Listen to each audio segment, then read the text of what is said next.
can do better than that. We got a gallery full of people. We got a Senate buzzing around. Good morning. Good morning. It's Friday. Beautiful. It's sunny out. The hour of convening has arrived, and the Senate will now come to order. At this time, I would ask that all unauthorized persons exit our beautiful chamber, spirited chamber. It's now my distinct honor, truly an honor, to recognize the distinguished gentleman from Chickamauga, who I hope is going to spend time with that herd of cattle you've got roaming in your front yard again, and come back Monday with a great story. Yes, sir, Mr. President, that is true. I'll be shoving a lot of I'll be working with the cattle in front of my house and other things. And Mr. President, thank you for your leadership on this state. You've done an outstanding job, and I'm truly proud to be a friend of yours, and thank you for your leadership, and you're not paying attention to me at all. Okay. A moment in time. In 1668 was the first horse race that took place in America. Can you believe that? In 1668. Must have been the Pilgrims chasing somebody. Also, the senator from the 7th told me today is National Pecan Day. Now, he says Pecan Day, but that's what we have by the bed at night in Northwest Georgia. Mr. President, the journal's been read and found to be correct. I just want to be honest, I'm a little disappointed with the information flow today, but that's all right. It's Friday, you're probably tired. Is there objection to dispensing with the reading of the journal? The chair hears none, and the reading of the journal is dispensed with. Is there objection to the confirmation of the journal? The chair hears none, and the journal is confirmed. All senators who have bills or resolutions, please bring them to the secretary's desk at this time. Mr. Secretary, first reading a reference of Senate bills and resolutions, please. Senate Bill 634 by Senator Harbison of the 15th and others, a bill to be entitled an act to create a new judicial circuit for the state of Georgia to be known as the Muskogee Judicial Circuit and to Judiciary. be Senate Bill 635 by Senator Strickland of the 17th and others, a bill to be entitled an act to amend an act placing the sheriff, probate judge, clerk of the Superior Court, and tax commissioner. Slow go. Senate Bill 636 by Senator Burns of the 23rd, a bill to be entitled an act to amend an act reconstituting the Board of Education of Warren County approved February 4th, 1993 as amended, particularly by an act Slow go. Senate Bill 637 by Senator Brass of the 28th, a bill to be entitled an act to create the City of Sonoya Building and Facilities Authority to provide for severability, to provide for a short title, to provide Slow for... go. Senate Resolution 768 by Senators Robertson of the 29th and others, a resolution expressing support for the Dominican Republic Central America Free Trade Agreement's yarn forward rule of origin and its vital role in supporting... Rules. Senate Resolution 770 by Senators Harrell of the 40th and others, a resolution creating the Senate Study Committee on People with Intellectual and Developmental Disabilities and Waiver Plan Access and for other purposes. Rules. Senate Resolution 773 by Senators Robertson of the 29th and others, a resolution creating the Senate Direct Sales of Electric Vehicles Study Committee and for other purposes. Rules. Senate Resolution 781 by Senators Gooch of the 51st and others, a resolution creating the Senate Electrical Vehicle EV Infrastructure City Committee and for other purposes. Rules. That completes the order, Mr. President.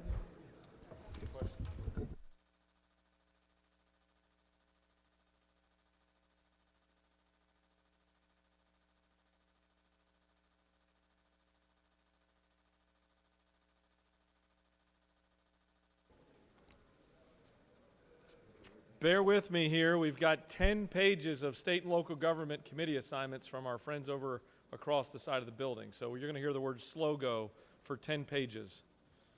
Mr. Secretary, will you please read for the first time House bills and resolutions, please? House Bill 1062 by Representative Camp of the 131st, a bill to be entitled an act Slow to... go. House Bill 1138 by Representatives Neal of the 74th and others, a bill to be entitled an act to Slow amend... go. House Bill 1196 by Representative Powell of the 32nd, a bill to be entitled an act to amend an act... Slow go. House Bill 1323 by Representative Camp of the 131st, a bill to be entitled an act to provide... Slow go. House Bill 1325 by Representative Camp of the 131st, a bill to... Slow go. House Bill 1326 by Representative Camp of the 131st, a bill to be entitled an act to Slow provide... go. House Bill 1327 by Representative Camp of the 131st, a bill to be entitled an act to Slow provide... go. House Bill 1328 by Representative Camp of the 131st, a bill to be entitled... Slow go. House Bill 1398 by Representative Belton of the 112th and others. Slow go. House Bill 1399 by Representative Hawley of the 111th and others, a bill to be entitled an act to provide. Slow go. House Bill 1417 by Representative Body of the 62nd and others, a bill to be entitled an act to provide a Slow home. go. House Bill 1446 by Representative Wilson of the 80th and others, a bill to be entitled an act to amend Slow an act. go. House Bill 1468 by Representative Benton of the 31st, a bill to be entitled an act to Slow amend. go. House Bill 1489 by Representative Moundman of the 17th and others, a bill to be entitled an act to amend. Slow go. House Bill 1492 by Representative Jones of the 47th and others, a bill to be entitled an act to amend. Slow go. House Bill 1493 by Representative Jones of the 47th and others, a bill to be entitled an act to amend. Slow go. House Bill 1497 by Representative Jones of the 47th and others, a bill to be entitled an act to amend an act. Slow go. House Bill 1507 by Representatives Montahan of the 17th and others, a bill to be entitled an act to amend an act. Slow go. House Bill 1535 by Representative Taylor of the 173rd and others, a bill to be entitled an act to Slow go. House Bill 1536 by Representative Green of the 151st and others, a bill to be entitled an act to create. Slow go. House Bill 1537 by Representative Seebach of the 34th and others, a bill to be entitled an act to amend Slow an act. go. House Bill 1538 by Representative Anolwitz of the 42nd and others, a bill to be entitled an act Slow to. go. House Bill 1539 by Representative Burchett of the 176th and others, a bill to be entitled an act to create Waycross Convention. Slow and go. House Bill 1540 by Representative Allen of the 40th and others, a bill to be entitled an act to amend an Slow act. go. House Bill 1541 by Representative Allen of the 40th and others, a bill to be entitled an act to amend an act Slow changing. go. House Bill 1551 by Representative Camp of the 131st, a bill to be entitled an act to amend an Slow act. go. House Bill 1552 by Representative Jackson of the 64th and others, a bill to be entitled an Slow act. go. House Bill 1557 by Representative Garafly of the 67th and others, a bill to be entitled an act to amend an act creating the Slow board. go. House Bill 1558 by Representative Speary of the 135th and others, a bill to be entitled an act to amend an act. Slow go. House Bill 1561 by Representative Bentley of the 139th, a bill to be entitled an act to amend an act providing for the Board of Slow Education. go. House Bill 1562 by Representative Ralston of the 7th, a bill to be entitled an act to authorize the assessment and collection of technology fee by the probate Slow court. go. House Bill 1564 by Representative Pruitt of the 149th, a bill to be entitled an act to Slow provide. go. House Bill 1565 by Representatives Mallow of the 163rd and others, a bill to be entitled an act. Slow go. House Bill 1566 by Representative Houston of the 170th, a bill to be entitled an act to amend an act to Slow authorize. go. House Bill 1567 by Representatives Cameron of the 1st and others, a bill to be entitled an act to amend an act to Slow provide. go. House Bill 1568 by Representative Williamson of the 115th and others, a bill to be entitled an act to create. Slow go. House Bill 1572 by Representative Chilkus of the 138th and others, a bill to be entitled an act to amend an act to Slow create. go. House Bill 1573 by Representative Yurda of the 152nd, a bill to be entitled an act to create the Worth Slow County. go. House Bill 1574 by Representatives Taylor of the 173rd and others, a bill to be entitled an act to amend an act Slow to. go. House Bill 1575 by Representatives Crowe of the 110th and others, a bill to be entitled an act to Slow create. go. House Bill 1577 by Representative Davis of the 87th and others, a bill to be entitled an act to amend an act creating. Slow go. House Bill 1579 by Representative Buckner of the 137th, a bill to be entitled an act to create a new charter. Slow go. House Bill 1581 by Representative Ridley of the 6th and others, a bill to be entitled an act to amend an act providing for. Slow go. House Bill 1582 by Representatives Momtahan of the 17th and others, a bill to be entitled an act to amend. Slow go. House Bill 1583 by Representatives Momtahan of the 17th and others, a bill to be entitled an act to authorize the governing authority of the City of Slow Dallas. go. House Bill 1584 by Representatives Momtahan of the 17th and others, a bill to be entitled an act to authorize the Slow city. go. That completes the order, Mr. President.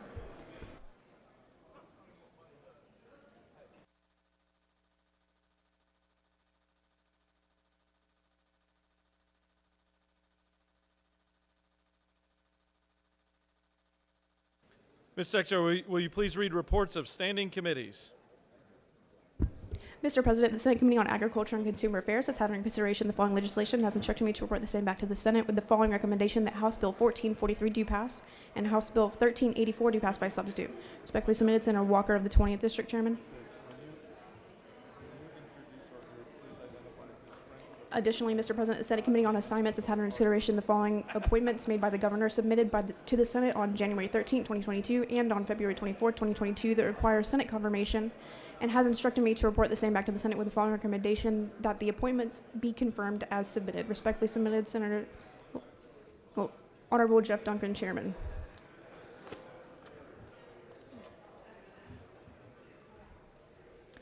Mr. President, the Senate Committee on Assignments has had under consideration the following appointments on the Judicial Qualifications Commission. Mr. Richard Hyde, appointed by the Governor. Mr. William Polk Langsdale, appointed by the President of the Senate.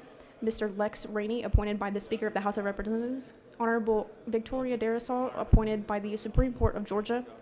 Honorable Stacey K. Heydrich, appointed by the Supreme Court of Georgia, and has instructed me to report the same back to the Senate with the following recommendation: that the appointments be confirmed as submitted. Respectfully submitted, Honorable Jeff Duncan, Chairman.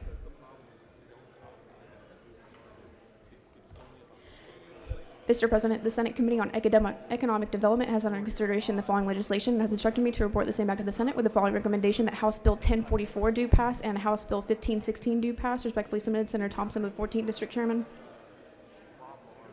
Mr. President, the Senate Committee on Education and Youth has had under consideration the following legislation and has instructed me to report the same back to the Senate with the following recommendation: that House Bill 1178 do pass and House Bill 1295 do pass. Respectfully submitted, Senator Payne of the 54th District Chairman. Additionally, Mr. Secretary, pursuant to Senate Rule 2-1.6, I hereby give notice that I will introduce a minority report to be read along with the majority report of House Bill 1178. Respectfully submitted, Senator Parent of the 42nd District Chairman. Mr. President, the Senate Committee on Finance has had under consideration the following legislation and has instructed me to report the same back to the Senate with the following recommendation: that House Bill 302 do pass by substitute, House Bill 934 do pass by substitute, House Bill 1041 do pass, House Bill 1053 do pass by substitute, House Bill 1280 do pass by substitute. Respectfully submitted, Senator Hufstetler, the 52nd District Chairman. Mr. President, the Senate Committee on Finance has had under consideration the following legislation, has instructed me to report the same back to the Senate with the following recommendation: that House Bill 896 do pass, House Bill 586 do pass by substitute, House Bill 1058 do pass, House Bill 1034 do pass, House Bill 997 do pass, and House Bill 469 do pass by substitute. Respectfully submitted, Senator Hufstetler, the 52nd District Chairman. Mr. President, the Senate Committee on Government Oversight has had under consideration the following legislation and has instructed me to report the same back to the Senate with the following recommendation: that House Bill 1520 do pass by substitute. Respectfully submitted, Senator Harbin of the 16th District Chairman. Mr. President, the Senate Committee on Health and Human Services has had in consideration the following legislation and has instructed me to report the same back to the Senate with the following recommendation: that House Bill 1219 do pass, House Bill 1355 do pass by substitute, and House Bill 937 do pass. Respectfully submitted, Senator Watson, the 1st District Chairman.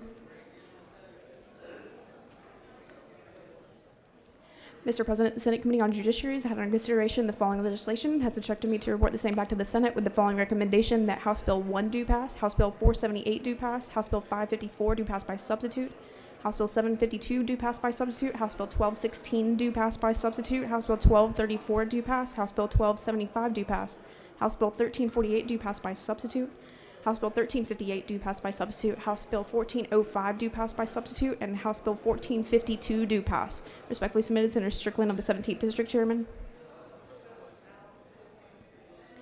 Additionally, I hereby give notice that there will be a minority report filed alongside House Bill 1. Respectfully submitted, Senator Parent of the 42nd District. Additionally, a notice of a minority report has been filed on House Bill 1358 as well.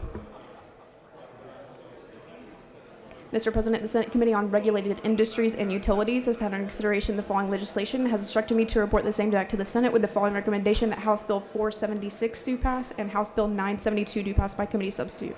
Respectfully submitted, Senator Cowser, the 46th District Chairman. Mr. President, the Senate Committee on Retirement has had under consideration the following legislation and has instructed me to report the same back to the Senate with the following recommendation: that House Bill 263 do pass, House Bill 1056 do pass, House Bill 1288 do pass. Respectfully submitted, Senator Robertson, the 29th District Chairman. Mr. President, the Senate Committee on Special Judiciary has had under consideration the following legislation and has instructed me to report the same back to the Senate with the following recommendation: that House Bill 1350 do pass by substitute, House Bill 1294 do pass, and House Bill 1383 do pass. Respectfully submitted, Senator Jordan of the 6th District Chairman. Mr. President, the Senate Committee on State and Local Governmental Operations has had under consideration the following legislation and has instructed me to report the same back to the Senate with the following recommendation: that House Bill 839 do pass. Respectfully submitted, Senator Anderson of the 24th District Chairman.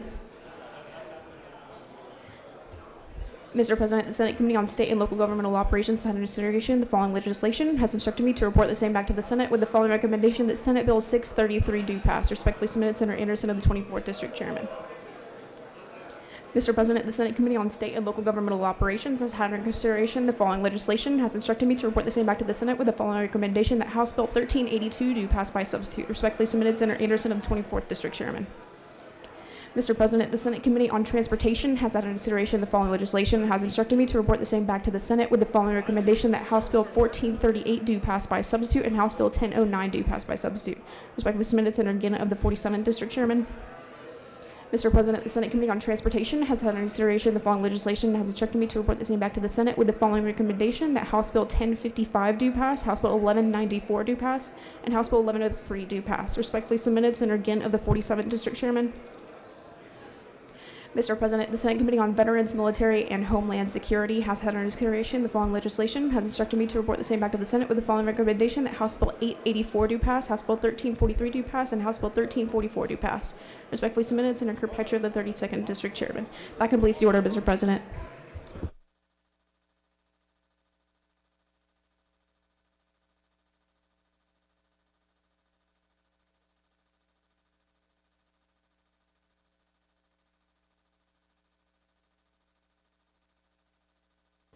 Ms. Secretary, will you please read bills and resolutions for the second time? Senate Resolution 658 by Senator Hickman of the 4th and others. People of Ukraine, crisis caused by the invasion of Ukraine by the Russian Federation, support. Senate Resolution 723 by Senator Jackson of the 2nd and others. Callaway, Thomas, DeCarlo, recognize. Senate Resolution 744 by Senator Rahman of the 5th and others. Pakistan Day, recognized March 23, 2022. House Bill 1412 by Representative Dempsey of the 13th and others. Professions and businesses, licensure of individuals in the practice of applied behavior analysis, provide. House Bill 624 by Representative Taylor of the 173rd and others. South Georgia Judicial Circuit, additional judge of the Superior Court, provide. House Bill 733 by Representative Smith of the 18th and others. Insurance Guaranteed Asset Protection Waiver, revised definition. House Bill 895 by Representative Crowe of the 110th and others. Criminal Procedure, restrictions of the disclosure of personal information of non-sworn employees, provisions. House Bill 1069 by Representative Williamson of the 115th and others. Mental health, adult mental health programs, provide licensure. House Bill 1146 by Representative Lott of the 122nd and others. Motor vehicles, law enforcement vehicles be equipped with primarily blue flashing or revolving lights, provide. House Bill 1183 by Representative Gunter of the 8th and others. Criminal procedure, increased time allotted to try a criminal case in judicial emergencies, provide. House Bill 1193 by Representative Gamble of the 15th and others. Funeral directors and embalmers, reinstatement of lapsed license under certain conditions, provide. House Bill 1232 by Representative Barton of the 5th and others. Motor vehicles, temporary license plates, and operating permits, revised terminology. House Bill 1276 by Representative Hawkins of the 27th and others. Community Health Department of Statistical Department's data relating to the state health plans be posted on department website, require. House Bill 1297 by Representative Gamble of the 15th and others. Insurance discount for property owners who build a new property that better resists tornado and catastrophic windstorm events, provide. House Bill 1307 by Representative Houston of the 170th. Georgia Utility Facility Protection Act, revised. House Bill 1331 by Representative Meeks of the 178th and others. State Employment Service and the Employment Security Administration Fund change certain provisions. House Bill 1388 by Representative Burchett of the 176th and others. Civil Practice, Alternative Procedure for Designation of Official Legal Organ, provide. House Bill 1390 by Representative Olowitz of the 42nd and others. Labor and Industrial Relations, right of action against a county or city employer for retaliation, provide. House Bill 1409 by Representative Werkheiser of the 157th. Labor and Industrial Relations, workers' compensation benefits, change certain provisions.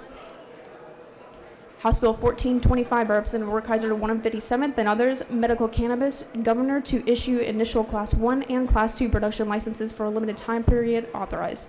House Bill 1441 by Representative Collins of the 68th and others. Professions and businesses exempt from a certified peace officer employed as an independent contractor from certain requirements. House Bill 1461 by Representative Anderson of the 10th and others. Local government, annexation of territory, revised provisions relating to dispute resolution. House Bill 1481 by Representative Disperse of the 11th. A bill to be entitled Motor Vehicles, Standards for Issuance of Dealer License Plates, provide. House Resolution 593 by Representative Hogan of the 179th and others. Perry, Mr. Dennis Arnold, compensate. House Resolution 626 by Representative Holcomb of the 81st and others. Robinson, Carey, compensate. That completes the order, Mr. President.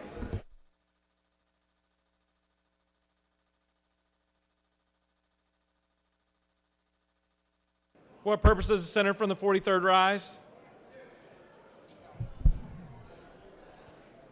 Good morning, and thank you, Mr. President. I ask for unanimous consent. Good morning, and thank you, Mr. President. I ask for unanimous consent that Senate Rule 4-2.1 be suspended to allow Senate Bill 638 to be first read and referred to committee. Ms. Secretary, will you please read the caption of Senate Bill 638? Senate Bill 638, a bill by Senators Anderson of the 43rd and others, a bill to be a town and act to create the Rockdale County Public Facilities Authority to provide for severability, to provide for related matters and for other purposes. That completes the order, Mr. President. Senator from the 43rd has asked for unanimous consent that the rules be suspended for Senate Bill 638 to be first read and referred to the committee. Is there objection? The chair hears none and is referred to state and local government. All right, it's now time for a morning roll call. Are there any motions to excuse? Not seen this many people in their seats in a long time. On time, chair recognizes the great senator from the 33rd. Thank you, Mr. President. Good morning, y'all. I ask for unanimous consent to excuse the following senators for business outside the Capitol: 5, 22, and 11. Without objection, the senators from the 5th, 22nd, and 11th are excused. Are there any additional motions to excuse? The chair sees none. The secretary will call the roll of senators. Chair recognizes the senator from the 42nd. Thank you, Mr. President. Oh, I see it's already been done. I wait. Secretary will call the roll of senators. Signify your presence by voting the yea switch. The secretary will unlock the machine.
All right, it's now time for our morning devotional, and I'd ask that all senators take your seats, cease all audible conversations,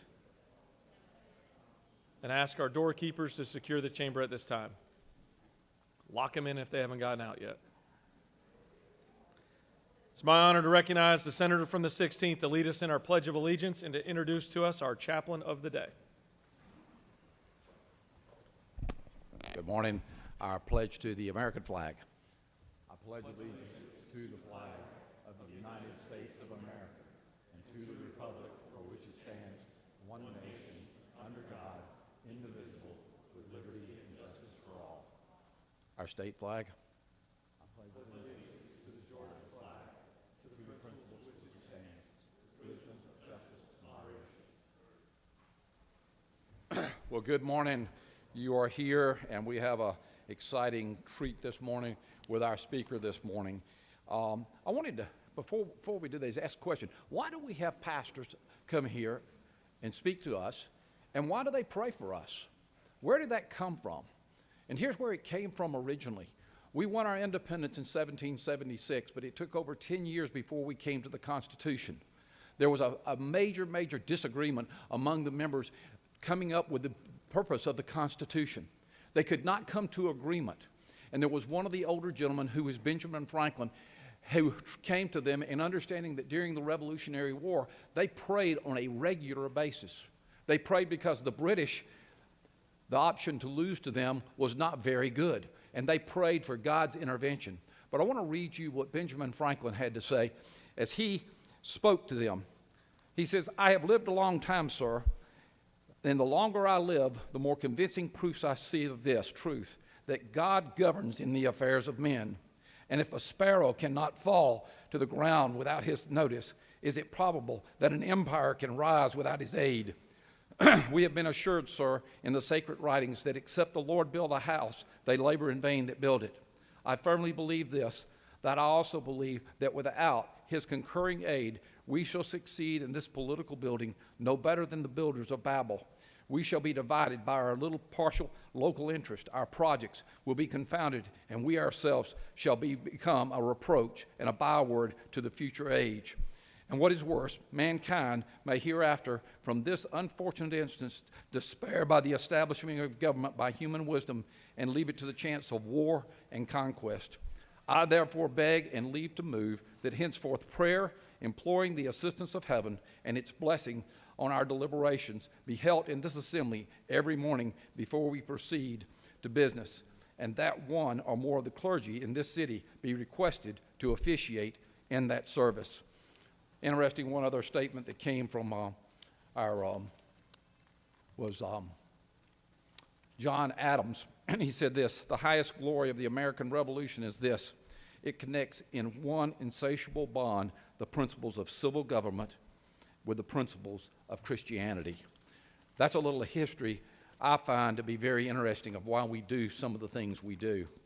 This morning I have the privilege of introducing to you Pastor Benny Tate.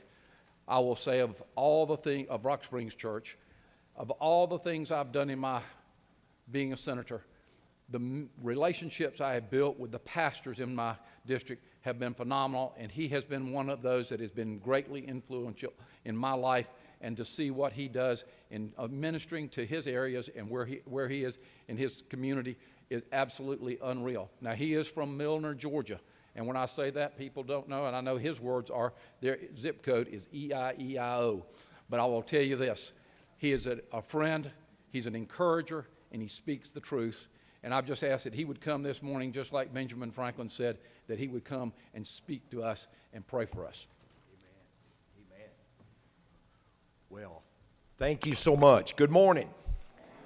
So good to be here. I appreciate the Georgia Senate. I appreciate every one of your senators, being here. It's an honor today to have my football team, the Rock Springs Eagles, state champions this year. State champions, yes, we're honored to have them. And I see the folks from First Redeemer Church. I had the wonderful privilege a few months back to speak there. I think the church has gotten over it now, doing better though. But it was wonderful to be there at First Redeemer. That's a wonderful church with Pastor Jackson and just tremendous people. Lieutenant Governor, it's a privilege to be with you. And thank you all for allowing me. How many would say, Pastor Benny, I've never heard you speak? Anybody never heard you speak? All right, okay. Sis, I say to you what Elizabeth Taylor said to her 8th husband. I'm not going to keep you long, okay? All right. I want to talk to you for just a few moments about the power of words. The power of words. The Bible says in Proverbs 18 and 21, death and life is in the power of the tongue. The Bible says in Proverbs 25, verse 11, a word fitly spoken is like apples of gold and pictures of silver. Words are so powerful. Did you ever think about this world that we're in? The Bible says in Genesis 1 and 3, and God said, let there be light. It was created through words. God created this world through spoken words. Now, I just want you to know something. Words can create your world. And words can create somebody else's world. Because words are so powerful. I'm a sports fan, and most of you would maybe not remember this name, but there was a pitcher. His name was Gaylord Perry. Gaylord Perry, brother, you're nodding your head. He was a knuckleball pitcher. And Gaylord Perry said these words. He said, before I hit a home run, Tyler, before I hit a home run, he said, there will be a man walk on the moon. He literally said that, ladies and gentlemen, in 1963. He said, before I hit a home run, there will be a man walk on the moon. And I want you to know something. July the 20th, 1969, Neil Armstrong stepped out on the moon. This is documented. A few hours later, Gaylord Perry hit his one and only home run. I just want to say to you, the words that you say to yourself are so powerful. They're powerful. I'm a sports fan. I mean, I love football. My wife got upset at me because I was watching so much football, Brother Jeff. She got so upset at me, she said, Benny, do you love me more than football? I said, college or pro. I love football. I got to be transparent. Here in Georgia, here in the great state of Georgia, national champions, but I'm a Tennessee football fan. Yeah, we're kind of like a possum, play dead at home, get killed on the road. But anyway,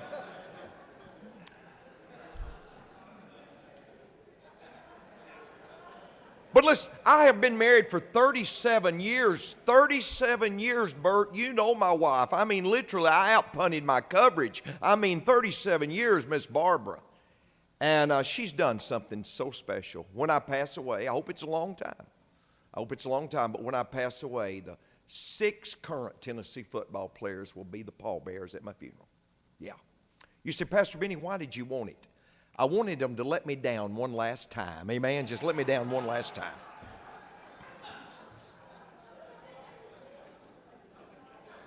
You almost laughed. Yeah. Listen, I'm a football fan, and the great football coach, Bear Bryant, said if I quit coaching football, I'd croak in a month. He coached his last football game, December the 29th, 1982. Died of a massive heart attack, January the 26th, 1983. Let me tell you something. Death and life is in the power of the tongue. If you think you're beaten, you are. If you think you dare not, you don't. If you'd like to win, but you think you can, it's almost certain you won't. Because life's battles don't always go to the stronger or faster man. But sooner or later, the man who wins is the man who thinks he can. All I want to say to you, what you say to yourself is powerful. But I want you to know something else. The words you say to others are powerful too. The words you say to others. I heard about a grandmother that was driving about 70 miles per hour, and the speed limit was 40, and a deputy sheriff pulled her over. I mean, she was going 70 and a 40, and the deputy sheriff said, I need to see your license. She said, I don't have any license. I got so many DUIs, they took them. He said, ma'am, I need to see the car registration. She said, I don't have any car registration. She said, I stole this car. She said, actually, I shot a man. He's in the trunk and took his car. That deputy sheriff called the sheriff and said, you need to come immediately. You need to come immediately. The sheriff gets back there. They walk back to the trunk. The trunk's completely empty. And the sheriff looks over at the lady and he says, can I see your license? She said, certainly, sheriff, and pulls him out. He said, do you have car registration? She said, sure I do. It's right here in the glove compartment. Let me get it for you. He looked over at the deputy. He said, there's no dead man. She's got license. She's got car registration. She said, sheriff, I bet you he told you I was going 70 and a 42.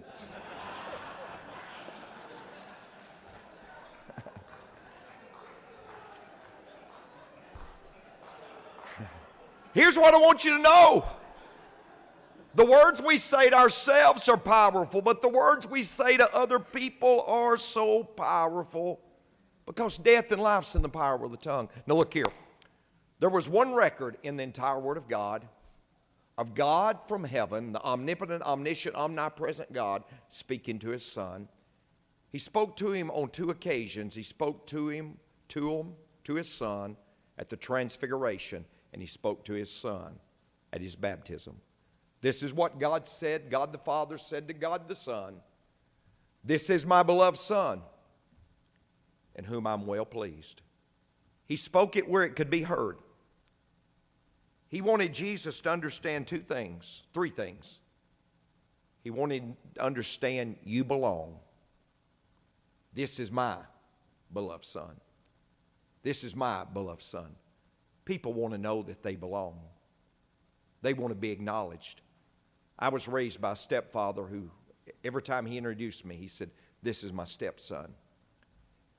Never called me a son. This is my stepson. I never felt like I belonged. Everybody needs to know they belong. God teaches us a message. You belong. This is my beloved Son. Beloved. Not only did He want His Son to know you belong, but He wanted His Son to know that He was loved. I pray today as I leave, you realize that God loves every one of us. God loves you. You say, Pastor, I've messed up. God still loves you. God's not mad at you. God's mad about you. He loves you. Everybody needs to know they belong. Everybody needs to know that they're loved. This is my beloved Son in whom I'm well pleased. And everybody needs to know that we're proud of them. That we're proud of them. Let me tell you something. I've been doing this a long time. I've been coming to the Capitol and speaking for 30 years. I've been doing it a long time. And you know, the Bible says that it's wrong for me to be proud of me. Pride's wrong in my life. Pride's wrong. Sometimes we battle it. I see people sometimes that can strut sitting down. Some of you are slow, but you're worth waiting for. Pride's wrong in my life. It's wrong for me to be proud of me. Brother Max, it's not wrong for me to be proud of you. It's not wrong for me to be proud of you. And it's not wrong for me to be proud of you. It's not wrong for me to be proud of you. And I am proud of you. And I am proud of you. And sis, I am proud of you. And I am proud of you. And I am proud of you. My fan back in the back, you know who I'm talking about. Pretty lady. I am proud of you. I appreciate you, sis. And this is what I know. If we'd let one another know we're proud of each other, perhaps we wouldn't struggle so much with pride. This is my beloved Son, in whom I'm well pleased. Death and life is in the power of the tongue. A careless word may kindle strife. A cruel word may wreck a life. A bitter word may hate and steal. A brutal word may smite and kill. But a gracious word may smooth the way. A joyous word may light the day. A timely word may lessen stress. A living word may heal and bless. I close before I pray, just wanting all of you to know, I appreciate your service. I appreciate your sacrifice. It is a sacrifice to do what you're doing. It's not only a sacrifice on you, it's a sacrifice on your family. And I just want every one of you to know, I'm just a preacher that pastors a church in Georgia, but I want you to know I'm proud of every one of you. Let's pray.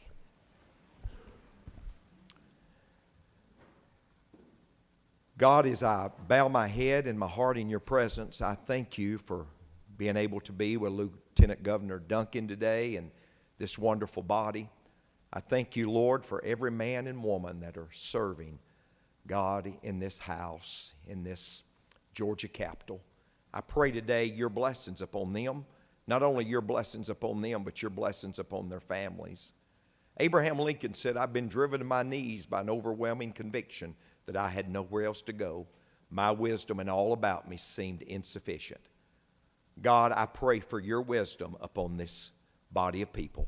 Would you bless them and keep them? Make your face to shine upon them. Be gracious unto them. Lift your countenance upon them. May they experience your peace. And God, I pray today that they know that I'm proud of them. But more than that, Lord, I pray every one of them realizes today they belong. They're loved.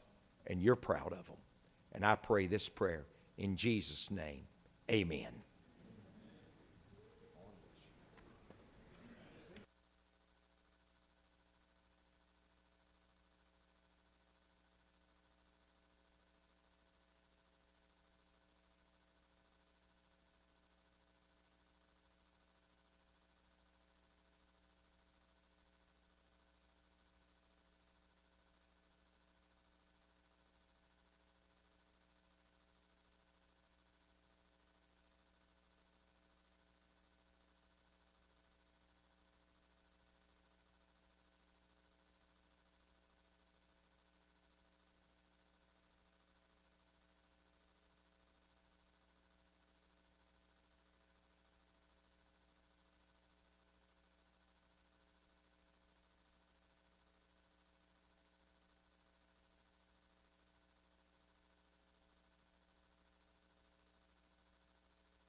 All right, the Senate will come back to order. Are there any unanimous consents? The chair sees none. I'd like to take a point of personal privilege. Pastor pointed out that we've got some great friends from First Redeemer Church up in Forsyth County. If y'all would stand for a minute and we'll recognize you. Thank you for coming to join us back home from Forsyth County. Now, a couple of reasons why they're special. One is because they're from Forsyth County, and of course that's where I'm from. And two, Mom and Dad, go ahead and stand up again. My mom and dad are here.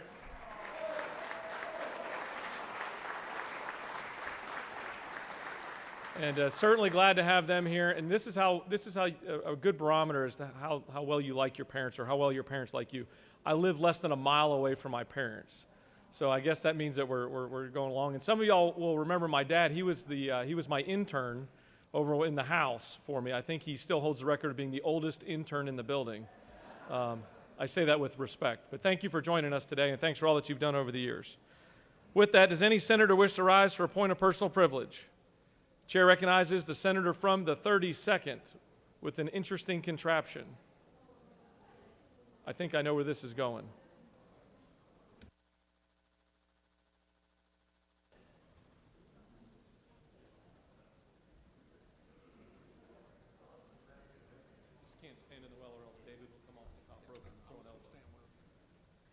Thank you, Mr. President. I made a mistake and did not have this sculpture with me during the Love Fest for the Rules Chairman the other day. So I wanted to take this opportunity to talk a little bit about the impression he's made on me, to the point where when I went to an art festival in Alabama last fall, I saw this sculpture and it just made me think of the Rules Chairman. I really think the raccoon is a dead ringer for our Rules Chairman, but you can argue about who the possum represents. I need to apologize to the senator from the 7th because I did not have this little prop here for House Bill 1147, but you get the sentiment. I'm going to keep this in my office, Mr. Chairman, as a reminder of all the things that you've done for me, but I'm willing to loan it to you for the Rules Committee meetings for the rest of the session, if you like. I wanted to just point out that the senator from the 53rd has been so nice to me since I was a freshman and asked him a lot of dumb questions. And he taught me that, one, there's a lot more to getting legislation passed than policy, which is hard for those of us who are detail people to really understand. But it really is all about relationships. The other thing that the chairman taught me is that we can do serious work for the people of Georgia and still have fun doing it. And so I want to thank him for his friendship, and with that, I'll yield the will. Chair recognizes the senator from the 29th. Thank you, Mr. President. When I walked into the senator's office the other day, she asked me to step into her private office, and she had this sit there, and she said, "Tell me if I'm crazy or if I'm on track." And I said, "Yeah." She goes, "Who does that raccoon look like?" And I said, "It looks like the Rules Chair." And she said, "That's exactly what I thought, and that's why I bought it." And when I looked at it, I thought the possum looked like every senator in this chamber and every member over in the House when they see the Rules Chair walk in the hallways and they stop him and with the outstretched arm beg for the opportunity to have a piece of legislation to come out of his committee. And in all of his humbleness, he makes them beg. But he does a great job. And when I was first elected, I was a senator-elect, and I was able to come down here and watch what went on during the special session. And I sat over next to the fireplace there. And at one point, my predecessor was in the well talking, and the senator from the 53rd got my attention and called me over, and I went over and I said, "Yes, sir," and I'd heard about his reputation. He said, "You know, you're replacing the guy standing in the well." And I said, "Yes, sir, I do know that." And he said, "You know, he goes to the well each and every day." And I said, "Yes, sir, I've noticed that." And he looked at me and said, "Don't do that." And I said, "Yes, sir." But he's been an incredible mentor to me. We both enjoy our sense of humor, but the bottom line is he's been a heck of a mentor. He's told me the cold, hard truth when I needed to hear it. He told me when I was going to succeed, and he told me when I was going to fail, and he's not been wrong yet. And I just, as all of you know, I like very few people, and sadly, he happens to be one of the people I do like, and I'm going to miss him, and anytime I want to see him, I'm going to have some of my friends run by, pick him up, put him in the back seat of a patrol car, and drive him down here. So thank you for your friendship, thank you for your kindness, and thank you for being who you are. And thank you, Mr. President. I yield the well. Thank you, Senator. I continue to be amazed at how many friends you have. Chair recognizes the Rules Chairman.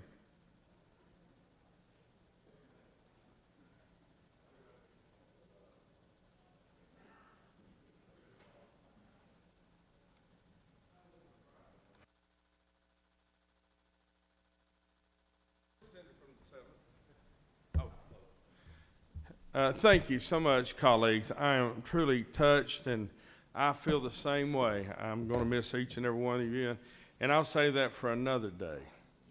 I'm just tired of crying this week. But, well, as you know, we're here at the end.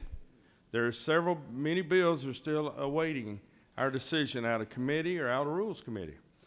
Now, the Rules Committee chair in the House has a big form to fill out, which really all I want to know is if you want your bill or not. So with the senator from the 7th help, let me show you my new form that I have for House members. Oh, shoot. I said shoot. I meant to say another word, but I didn't.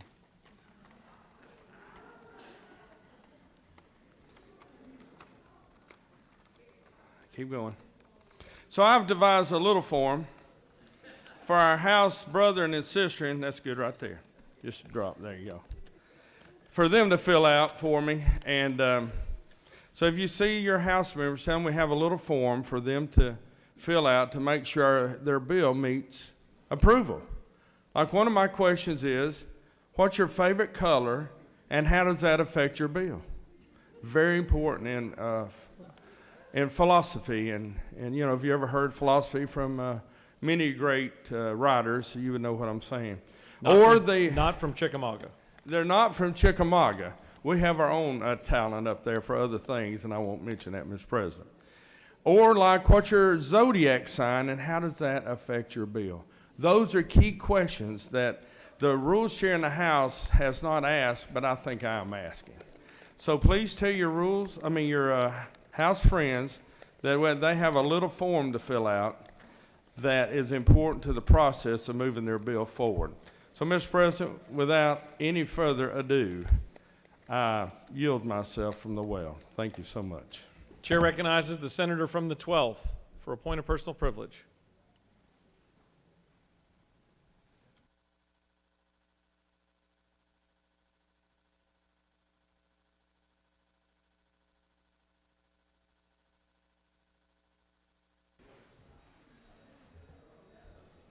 Thank you, Mr. President. Good morning, colleagues.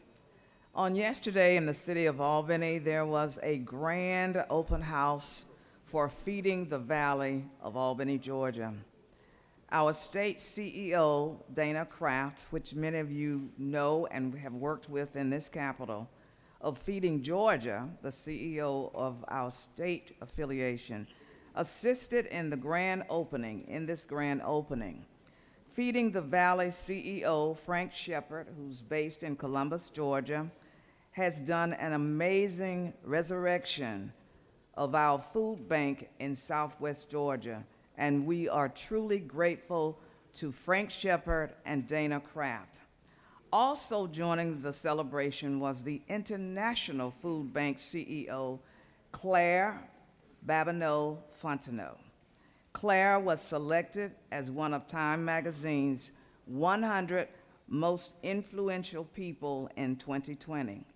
She leads our food banks all over the nation, and we are so appreciative to our hard-working food bank employees throughout this country. Without their dedication and hard work during COVID-19, many individuals would have gone without food. So we are so appreciative to our Food Bank Association of Georgia. Thank you, Mr. President, and I yield the well. Chair recognizes the senator from the 25th for a point of personal privilege. Thank you, Mr. President. I rise today, as many of you know, Pastor Benny Tate, who is here today. He's been here many times, and he is my pastor. I always have to, the senator from the 16th has a hard time getting any of his pastors to come vouch for him. So he always grabs Benny, because Benny has a theme of his church is the perfect place for those who are not, and that's probably why I attend that church. And Benny's always been good to us. But not only has Benny built a fabulous church, Brother Benny, he's also built a Christian academy there that is doing phenomenal things. And today we have the high school football team. Guys, stand up real quick. The high school football team, well,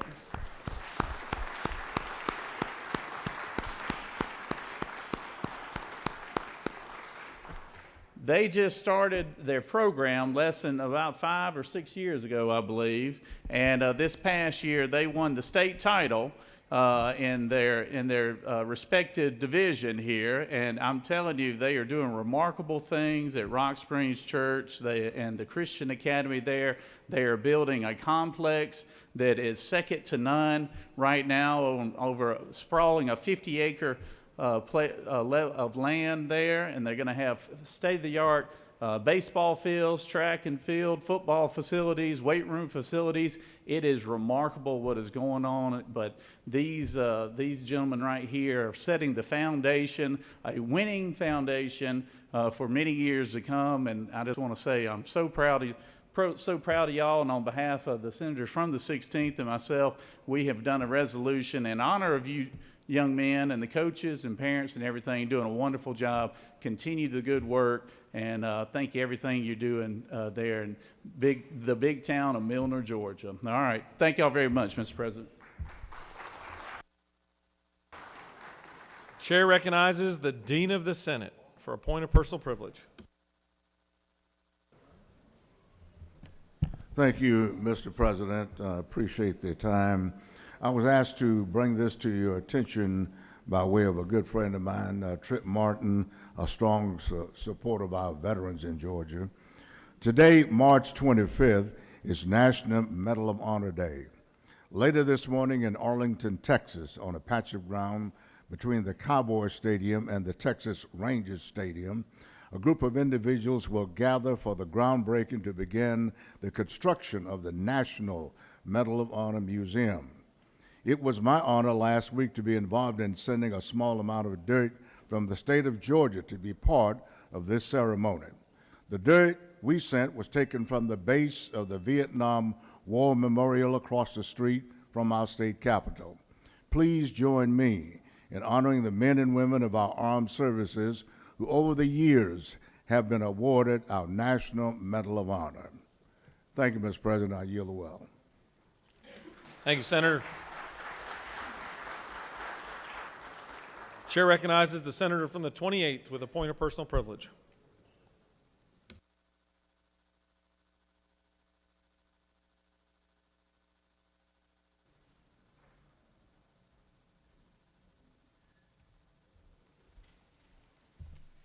Thank you, Mr. President, colleagues.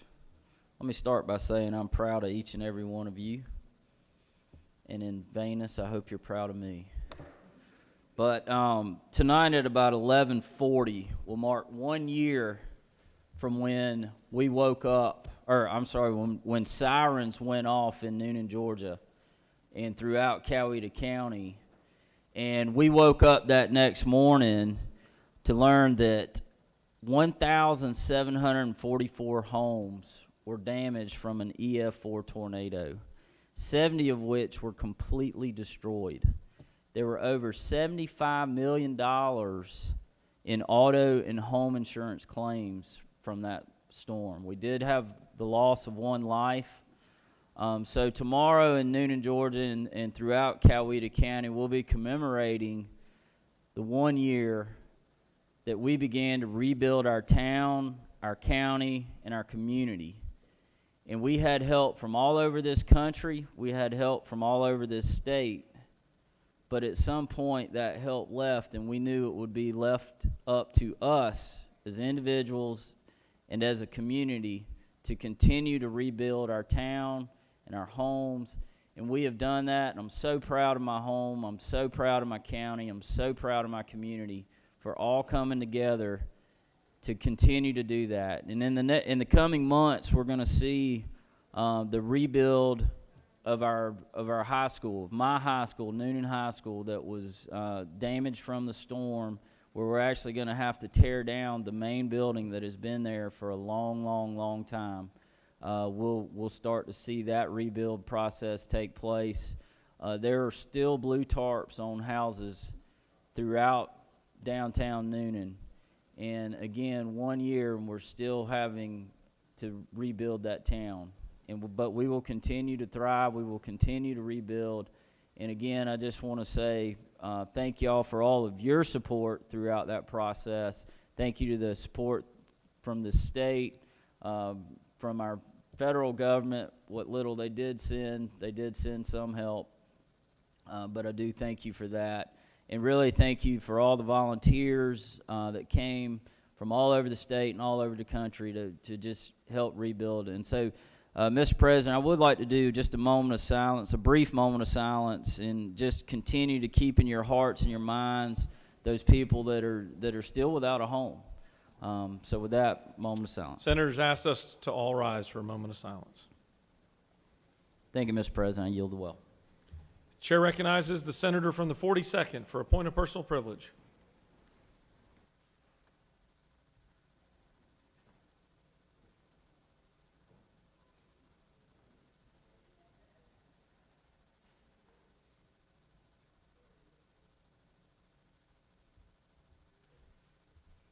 Thank you, Mr. President. I rise this morning to draw attention to some very concerning news reports that is reported across many major media outlets this morning, and that is in reference to a series of text messages released that were between Virginia Thomas, the wife of Justice Clarence Thomas, and Mark Meadows, President Trump's then chief of staff, in the aftermath of the November 5th election. These were given to the select committee investigating the January 6th insurrection on the Capitol by Mark Meadows. And the content of these text messages by particularly ones from Virginia Thomas are extremely concerning and should concern all Americans. Ms. Thomas used her access to Trump's inner circle to promote and seek to guide the president's strategy to overturn the election results. The first one was a YouTube video that referenced a QAnon conspiracy theory that was going around in right-wing circles. Ms. Thomas wrote, "Watermark ballots in over 12 states have been part of a huge Trump and military white hat sting operation in 12 key battleground states. During that same period, supporters of the QAnon extremist ideology were embracing a false theory that Trump had watermarked mail-in ballots so he could track potential fraud." Ms. Thomas also went on to quote another passage that had circulated on right-wing websites.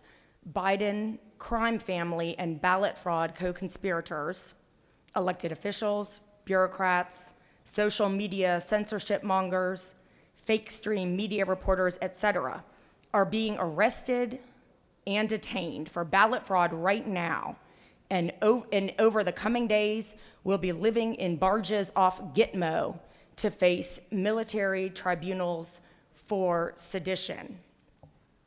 This is another message. Several other messages also touted Ms. Thomas's hope that Sidney Powell would be the face of the pushback to try to overturn the election. She, of course, was sanctioned by a judge and has been referred for disbarment. This trafficking in extremely dangerous conspiracy theories and advocating the overturning of the presidential election to the highest levels of the U.S. government is shocking and disturbing, and all the more so because of the stature of Ms. Thomas's husband, Justice Thomas, and therefore herself. Every citizen should be extremely concerned and horrified by this, and it does raise serious questions about the service on the court of Justice Thomas. I'm raising this unfortunate incident to your attention in light of the recent legislation, and I think we should all be cautious and mindful as all of this is revealed. Thank you, Mr. President. I yield the will. Chair recognizes the senator from the 18th for a point of personal privilege.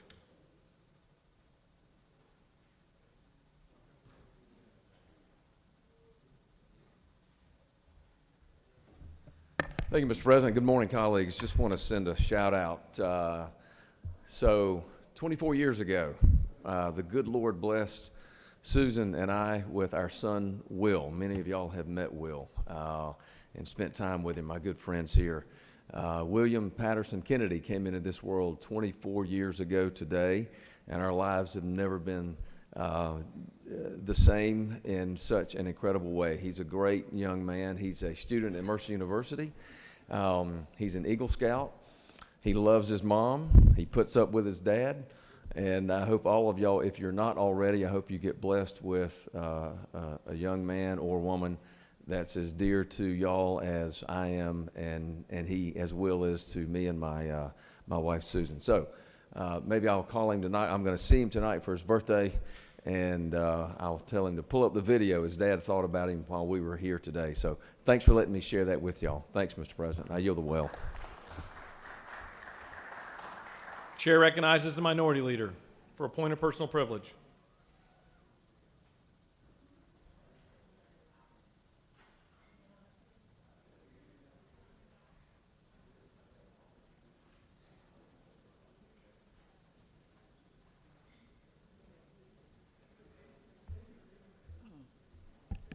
Thank you, Mr. President, members of the Senate. Many of you may or may not know that I have 6 great-grands. They're all boys except one. And that one is Miss Chloe. And her birthday is today. She's 5 years old. So happy birthday, Chloe.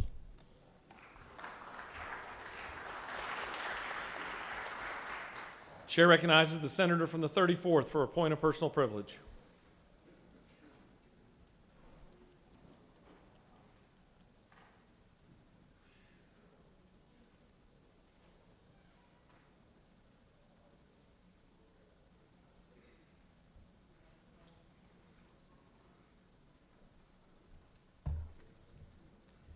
Thank you, Mr. President, members of the Senate.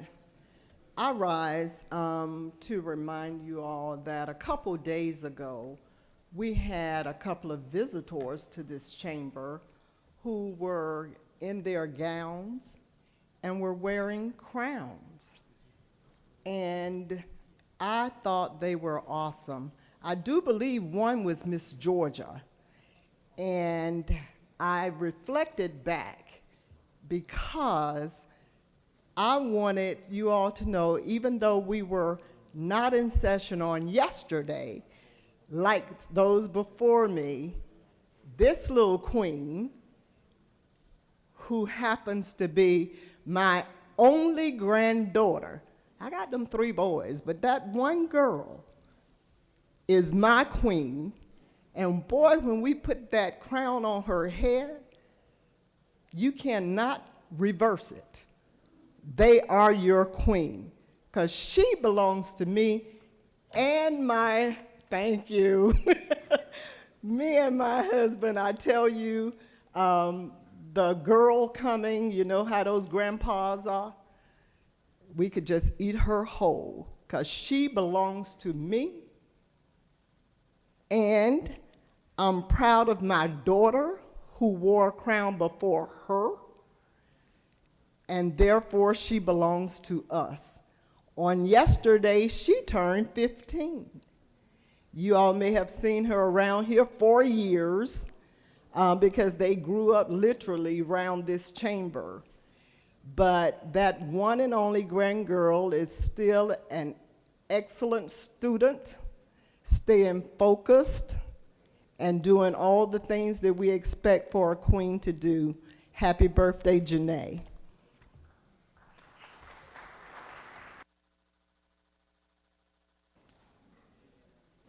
All right, you've got a consent calendar of privileged resolutions before you. Does any senator wish to remove a resolution from the consent calendar?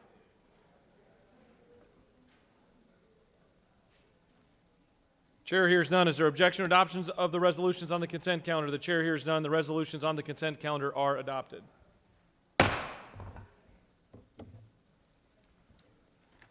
Are there any motions to withdraw and commit? You have a consent calendar of local bills before you, Mr. Secretary. Are there any objections filed to any bills on the local consent calendar? Mr. President, there are no objections filed. Is there objection agreeing to the report of the Committee on State and Local Government, which is favorable to the passage of the bills on the local calendar? Chair hears none. The report of the committee is agreed to. The questions on the passage of the bills on the local calendar. All those in favor vote yea. Opposed, nay. The Secretary will unlock the machine.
On the passage of the bills on the local calendar, the yeas are 55, the nays are 0, and the bills having received the requisite constitutional majority are therefore passed.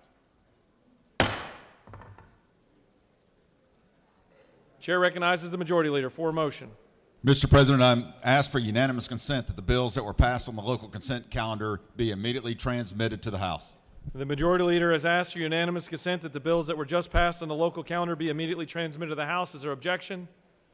The chair hears none, and they are immediately transmitted.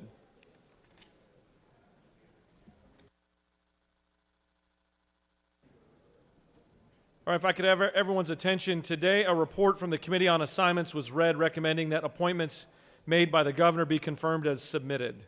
The Committee on Assignments also recommended that the appointments to the Judicial Qualifications Commission be confirmed as submitted also. These appointments were placed on your desk in January and February. Today, you'll find another copy of these lists on your desk in case you've misplaced them. Please take time to review the names as we plan to take them up for a special item of business on Monday.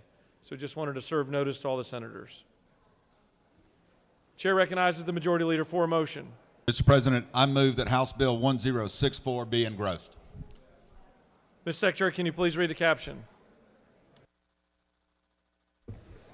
House Bill 1064, a bill by Representatives Petrea of the 166th and others, a bill to be entitled an act to amend Article 2 of Chapter 7 of Title 48 of the OCGA relating to the imposition, rate, commutation, exemptions, and credits from state income tax, so as to exclude from Georgia taxable net income certain retirement income received from certain military service and for other purposes. That completes the order, Mr. President.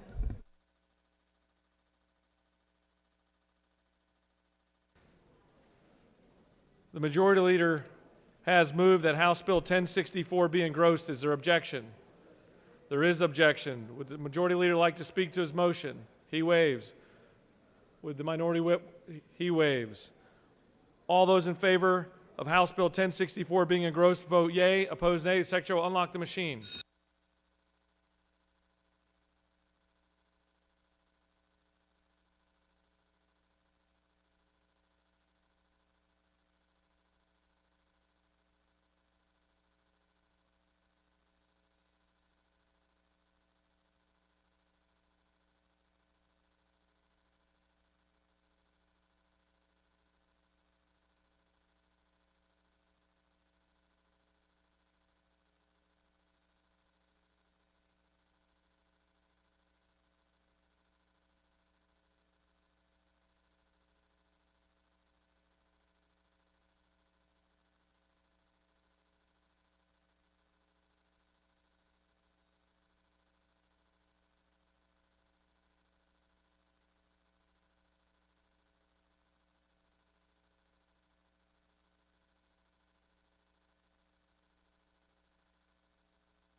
On the motion, the yeas are 34, the nays are 20, and House Bill 1064 has been engrossed.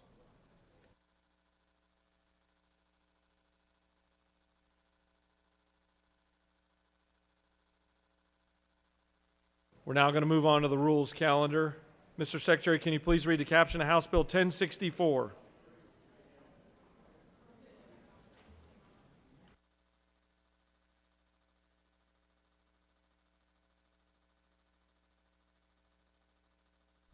House Bill 1064, a bill by Representatives Petrie of the 166th and others, a bill to be entitled an act to amend Article 2 of Chapter 7 of Title 48 of the OCGA relating to the imposition, rate, commutation, exemptions, and credits from the state income tax, so as to exclude Georgia taxable net income, certain retirement income received from certain military service, and for other purposes. Mr. President, the Senate Committee on Finance recommends that this bill do pass. Respectfully submitted, Senator Huffstetler, the 52nd District Chairman. Additionally, a fiscal note has been attached. That completes the order, Mr. President. Chair recognizes the senator from the 32nd to speak to House Bill 1064.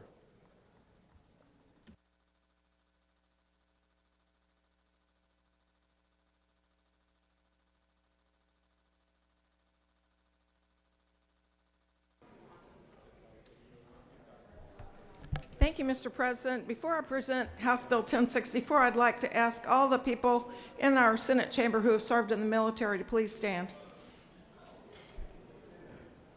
I just want to take the opportunity to thank you for your service.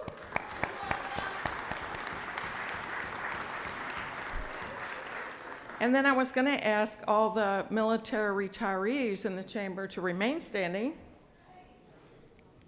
Thank you even more for your service. I rise today to present House Bill 1064. This bill is a priority of Governor Kemp this session. As you're aware, here in Georgia, we've led on a multitude of issues to make Georgia military and veteran friendly. However, there is more that we can do, and I believe this bill before you is very important. Very simply, this bill exempts up to $17,500 of income received as military retirement benefits from state income tax for individuals under 62. Moreover, this bill exempts an additional $17,500 of military retirement income if the retiree earns at least $17,500 from another source. So career military retirees who work could continue to earn a total exemption of $35,000. Ages 62 to 64 are already exempted in our tax code up to $35,000 from any source. And people over 65 are already exempted from any source up to $65,000. There's a fiscal note on your desk. This bill rewards the men and women who have sacrificed the most for our country with at least 20 years of service, and at the same time is targeted towards building our workforce. It incentivizes retired military men and women to join our Georgia workforce. The average age at retirement from the military is between 42 to 47, and most of these folks go on to work other jobs or even second careers. These are disciplined and skilled people who are desperately needed by Georgia businesses and industry. For example, near my district, Lockheed Martin, which is a big employer in my county, 40% of their workforce are veterans. Finally, this bill addresses the current disincentive that we have in Georgia, particularly in our border counties. Currently, all of our border states have some exemption for military retirement benefits from state income tax. This bill will go a long way towards removing that disincentive and encourage our military retirees to live and work in Georgia. With that, I'd be happy to answer any questions. Chair recognizes the Dean of the Senate to your right with a question. He waves. You have no more questions. Thank you. I yield the well. Chair recognizes the Dean of the Senate to speak to the measure. Thank you very much, Mr. President. I take to the well to support this bill. I think that we all owe it to our veterans to consider this a great move towards making us competitive in those border states, border counties like Muskogee County. I've passed this bill, I've introduced this bill in the past, and now it's going to pass, and it's a great day for our veterans in the state of Georgia. So I just want to encourage you to brag about it, talk about it, because I think it's a big deal.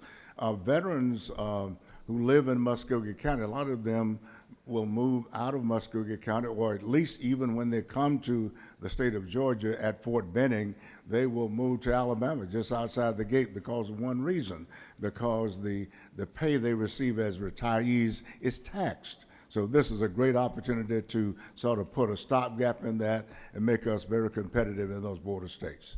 If there are no questions, Mr. President, I yield the well. You have no questions. Chair recognizes the senator from the 20th to speak to the measure.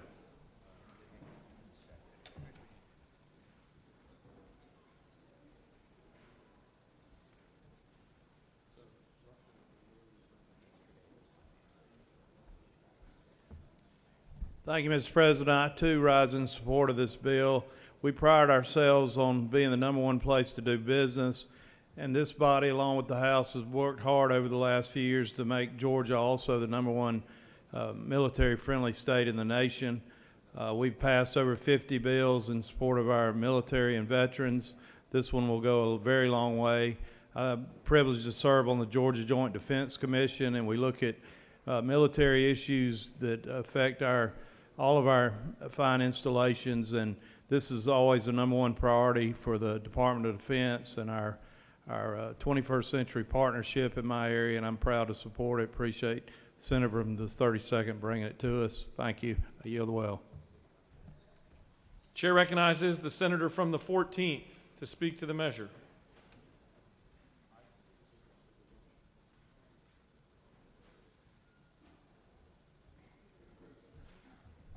Thank you, Mr. President. I echo the sentiments of many of my colleagues, and I applaud this state for recognizing the retired veterans that we want to relocate back to our state.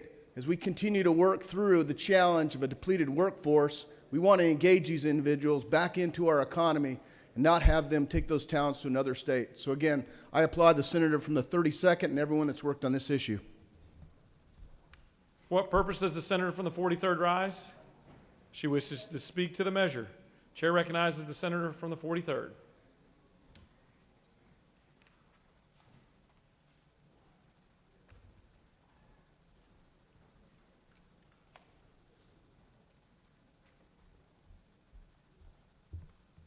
Thank you, Mr. President. I rise in favor of House Bill 1064, and I've had a lot of conversations around it, and one of them is the amount.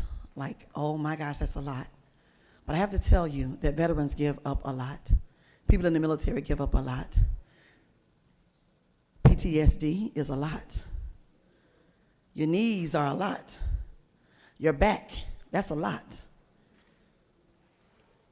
Head, shoulders, knees, and toes, that's a lot. So when a veteran serves his or her country, they give their all. And it may seem like a lot, but a lot was given to protect this country. A lot is still being given while we're in this room. Our borders are being protected by someone, somewhere. Land, air, or sea. In order for us to have this peace and this land of freedom. Freedom isn't free because it costs something. So I ask for your favorable consideration of this bill. Thank you, Mr. President. I yield the well. Any other senator wish to speak for or against House Bill 1064? The chair sees none. Is there objection? The chair recognizes the senator from the 3rd to speak to the measure. I don't know how many of you know that I run the military support organization for Kings Bay. And I look at those men and those families who go out for 3 months at a time and then back again for 3 months and out again, and how much they give. I hope all of you it would be wonderful if we would have every one of you saying yes to this. Thank you for putting it out. I appreciate that so much. I sat outside one day and watched the cars leave Kings Bay. I counted them. I don't remember what it was now, but it was like 3/4 of the people were going to Florida. We're only 20 minutes away. A lot of them said, we'd love to live here, but we just can't give that up. You're bringing them all home. Thank you. Does any other senator wish to speak for or against? The chair sees none. Is there objection agreeing the report of the committee which is favorable to the passage of the bill? The chair hears none. The report of the committee is agreed to. Is there objection to the main question being ordered? The chair hears none and the main question is ordered. Question on the passage of the bill. All those in favor vote yea. Opposed, nay. The Secretary will unlock the machine.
On the passage of the bill, the yeas are 56, the nays are 0. This bill, having received the requisite constitutional majority, is therefore passed.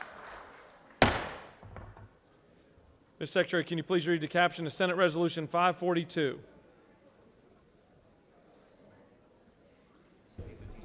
Senate Resolution 542, a resolution by Senators Anderson of the 43rd and others, a resolution commending women veterans and recognizing the first Tuesday in March every year as Women Veterans Day at the state capitol and for other purposes.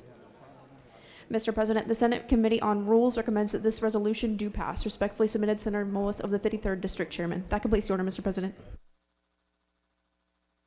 Chair recognizes the senator from the 43rd to speak to Senate Resolution 542.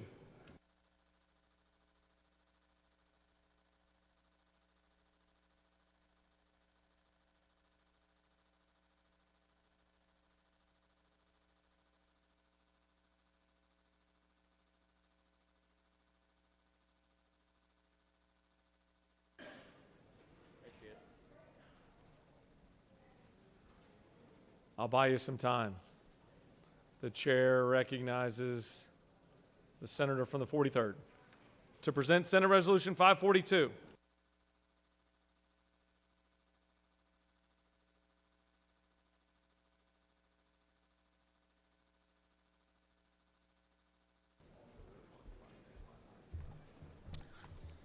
Thank you, Mr. President. A great segue from House Bill 1064. This is a resolution to honor and commend the women of the armed forces and ask for a very special day to honor them, the first Tuesday in March of every year, to be Women Veterans Day at the Capitol. It's pretty simple, and I ask for your support. Thank you. I yield the will. You have no questions. Does any other senator wish to speak for or against Senate Resolution 542? The chair sees. Would you like to speak to the measure? The chair sees none. Is there objection to agreeing to the report of the committee which is favorable to the adoption of the resolution? The chair hears none. The report of the committee is agreed to. Is there objection to the main question being ordered? The chair hears none and the main question is ordered. Questions on the adoption of the resolution. All those in favor vote yea. Opposed, nay. The secretary will unlock the machine.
On the adoption of the resolution, the yeas are 55, the nays are 0. This resolution, having received the requisite constitutional majority, is therefore adopted.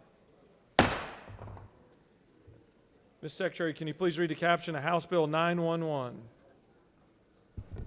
House Bill 911, a bill by Representatives Ralston of the 7th and others, a bill to be entitled an act to make and provide appropriations for the state fiscal year beginning July 1st, 2022 and ending June 30th, 2023, to make and provide such appropriations for the operation of the state government and its departments and for other purposes.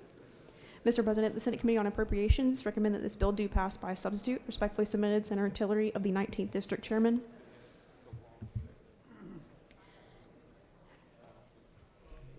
Mr. President, the Senate Committee on Appropriations offered the following substitute to House Bill 911, a bill to be entitled an act to make and provide appropriations for the state fiscal year beginning July 1st, 2022 and ending June 30th, 2023, to make and provide such appropriations for the operation of the state government and its departments and for other purposes. That completes the order, Mr. President.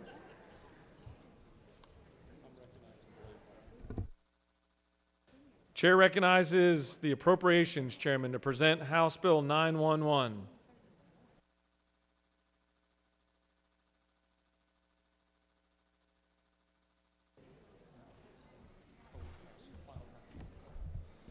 Thank you, Mr. President.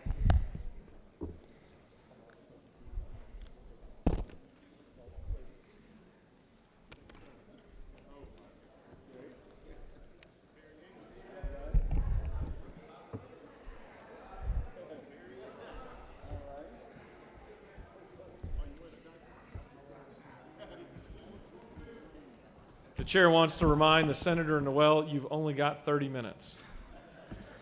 Proceed. Thank you, Mr. President. Talk about $1 billion each minute. It's in honor of our good friend, the House Chairman, Chairman England, and a homage to him, as well as the purple tie for his commitment to Alzheimer's and mental health research over the years.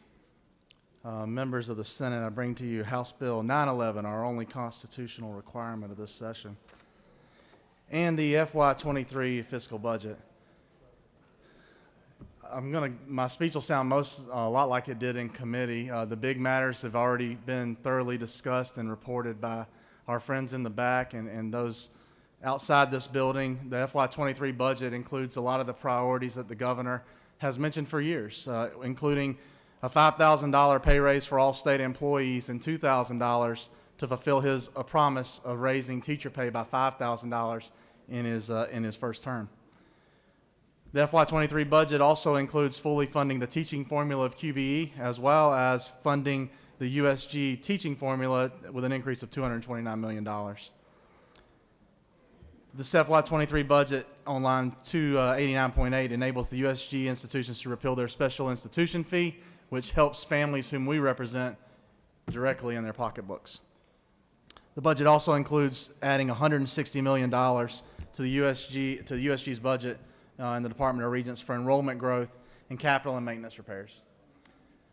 The FY23 budget also includes many other investments that you've heard about, including investments in public safety, investments in the GBI backlog of over 60 positions, and funding 12 months postpartum care for new mothers. It also includes investments in mental health, behavioral health, and our state workforce. And the Senate budget, as I mentioned in committee, protects and supports all of these investments. In the areas where our budget differs from the House budget, I summarized these in committee, and I'll summarize them again here as three areas where the Senate's spent most of its time over the past 2 years focusing, and that would be in areas of quality, areas of stewardship, and areas of fidelity. On quality, as I've said, the Senate is committed to ensuring that taxpayers receive a return on their tax dollars. And when we invest in items like health care, we know that our taxpayers demand health care outcomes improve. When we invest in mental health, taxpayers demand that we provide outcomes that support mental health stability in their communities.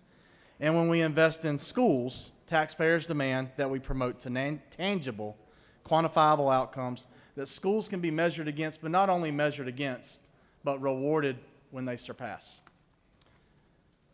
Quality being the first topic I brought up, we began this issue of quality in last year's budget, in the FY22 budget, on skilled nursing facilities, and said, hey, listen, we're not going to fund inputs anymore. Ratios do matter, but what we really want to fund is your outcomes. Do you have less patients that need antipsychotic medications? Do you have less patients or residents with bed sores? Are there less falls?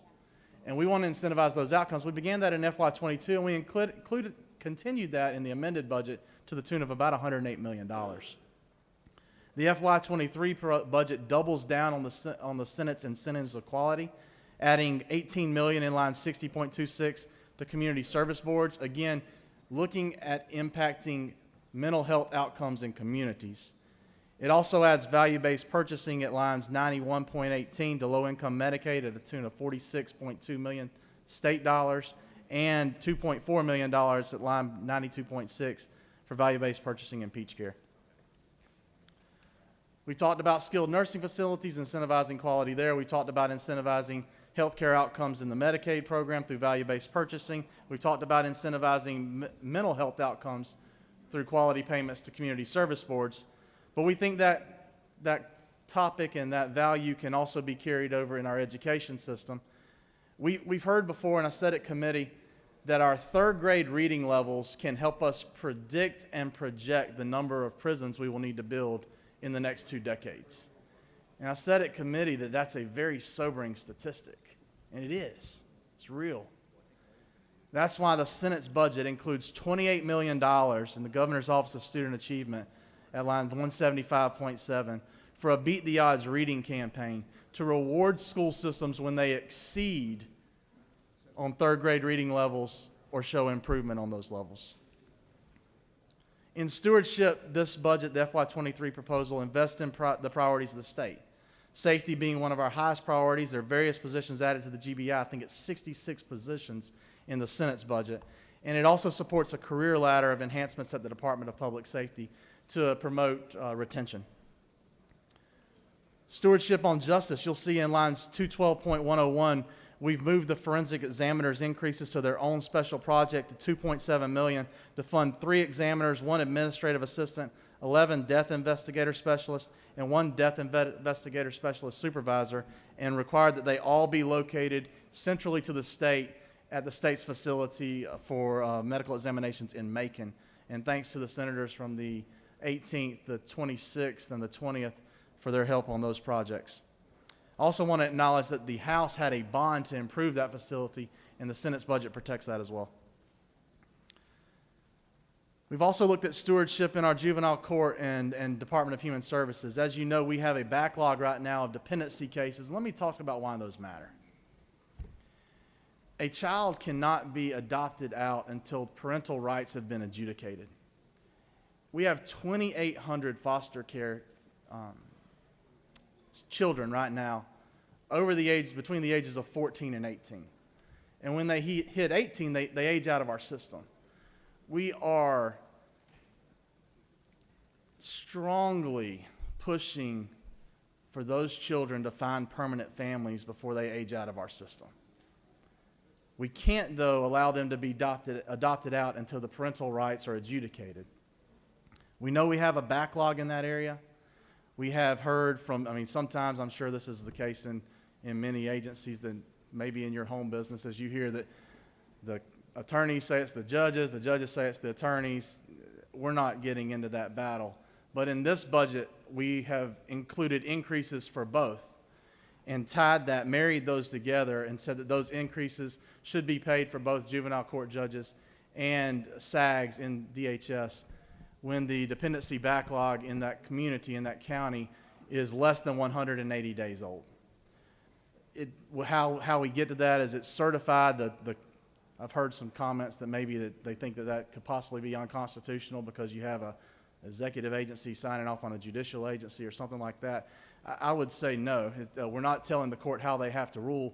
We're just saying that the dependency needs to be adjudicated. So I don't think it's a constitutional question.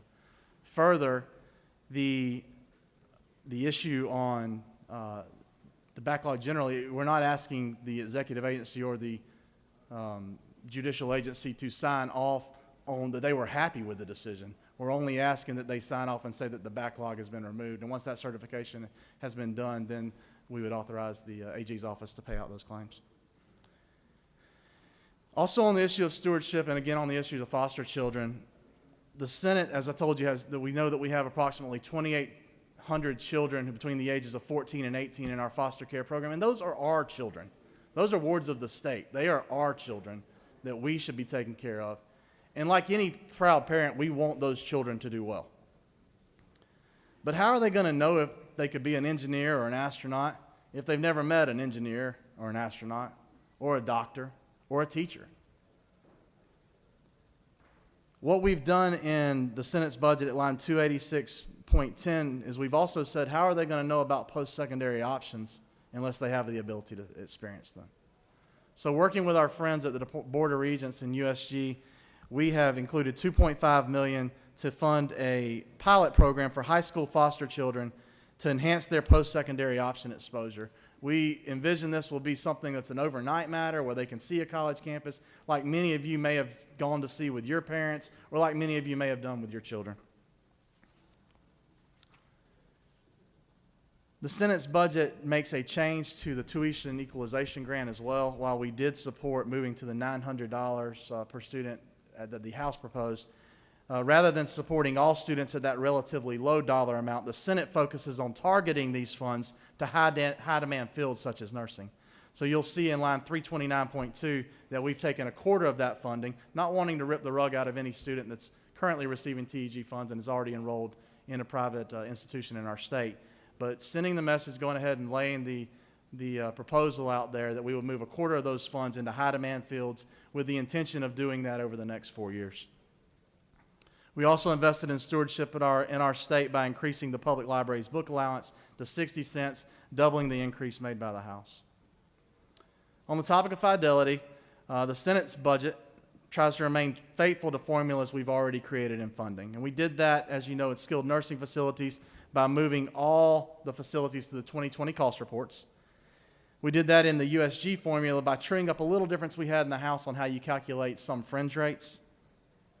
And we did that in the Prosecuting Attorneys Council formula by moving to the 2019 pay schedule. That was the pay schedule that was the last one actually developed by Senator Hill, by Chairman Hill. Adding in the steps for PAC and adding a 2.5% increase for inflation on that as well. We did not fund the steps missed during the Great Recession in the PAC budget.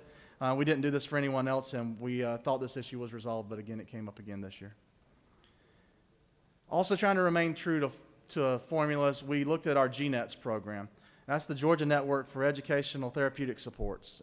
And what we did in the Senate's budget is rather than fund that separately, we collapsed that program, applied a QBE multiplier to it. We applied the highest QBE multiplier, I believe it's Special Ed 4, and then funded that to the local agencies, not only in the teaching formula, but also in school nutrition and school nursing.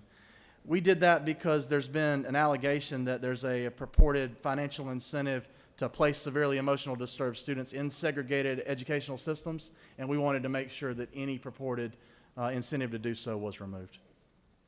So afterwards, again, the GNETs will be funded through FTEs that are associated with the originating school. And if you want to look at that on budget-wise, it's in sections 142 through 154. One of the larger dollar adds in the Senate budget would be in the Now Comp Waiver Program, the Department of Behavioral Disabilities and Developmental Disabilities.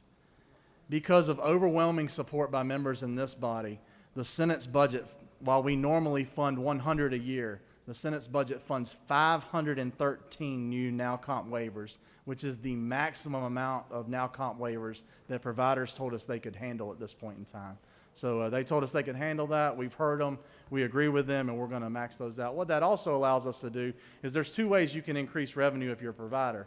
You can be paid more for what you do, or you can grow your business. And by adding 513 new Now Comp waivers, we believe these providers will be able to increase their business, which will allow them to be able to pay more to their employees as well. One item that I didn't mention, but I want to, is optics. You know, agriculture is the biggest industry in this state. And in the ag marketing budget, we realized that there had been a previous destruction by Hurricane, I believe it was Michael, of a monument to agriculture in South Central Georgia. The senator from the 13th found that it was in code at OCGA 50-3-72. So the Senate's budget, thanks to the senator from the 13th, funds the state's agricultural monument at OCGA 50-3-72, which I'll tell you for the senator from 13 is a giant peanut.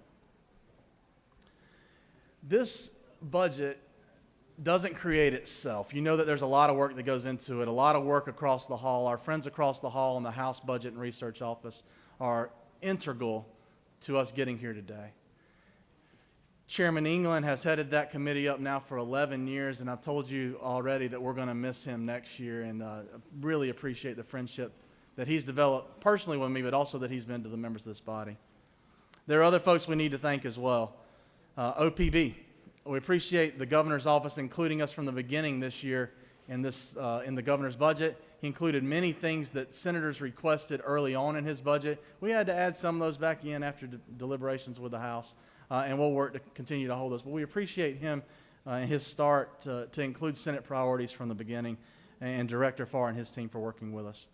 We really appreciate the agencies. While we derive these numbers, if they did not carry out the instructions and the desires that you brought to them on behalf of your constituents, there's absolutely no way. I mean, we're just putting dollars on a page. So the agency interplay and the agency involvement in this budget has been extreme, and I really appreciate their help. And also appreciate the providers, particularly those in mental health, who've come to us, told us what they could handle, how they could handle it, and put us in a position to be able to fund it.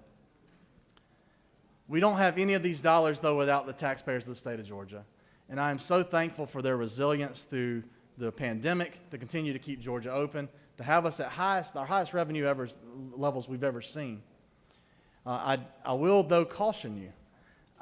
While this is the first of one difficult budget, I am concerned about what next year may bring.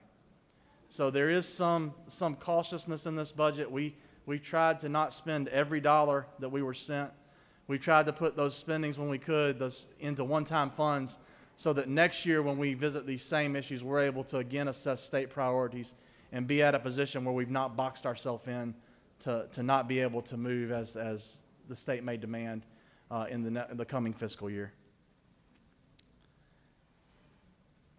To the Senate especially, though, the group we need to thank is our Senate Budget and Evaluation Office. In the back you have Keith, Austin, John, Courtney, Sydney, Lindsay, and Caitlin. Up front here, you know you've got Brent Churchill, our Deputy Director. And if you guys don't mind, please give them a round of applause for the time they spent from their families.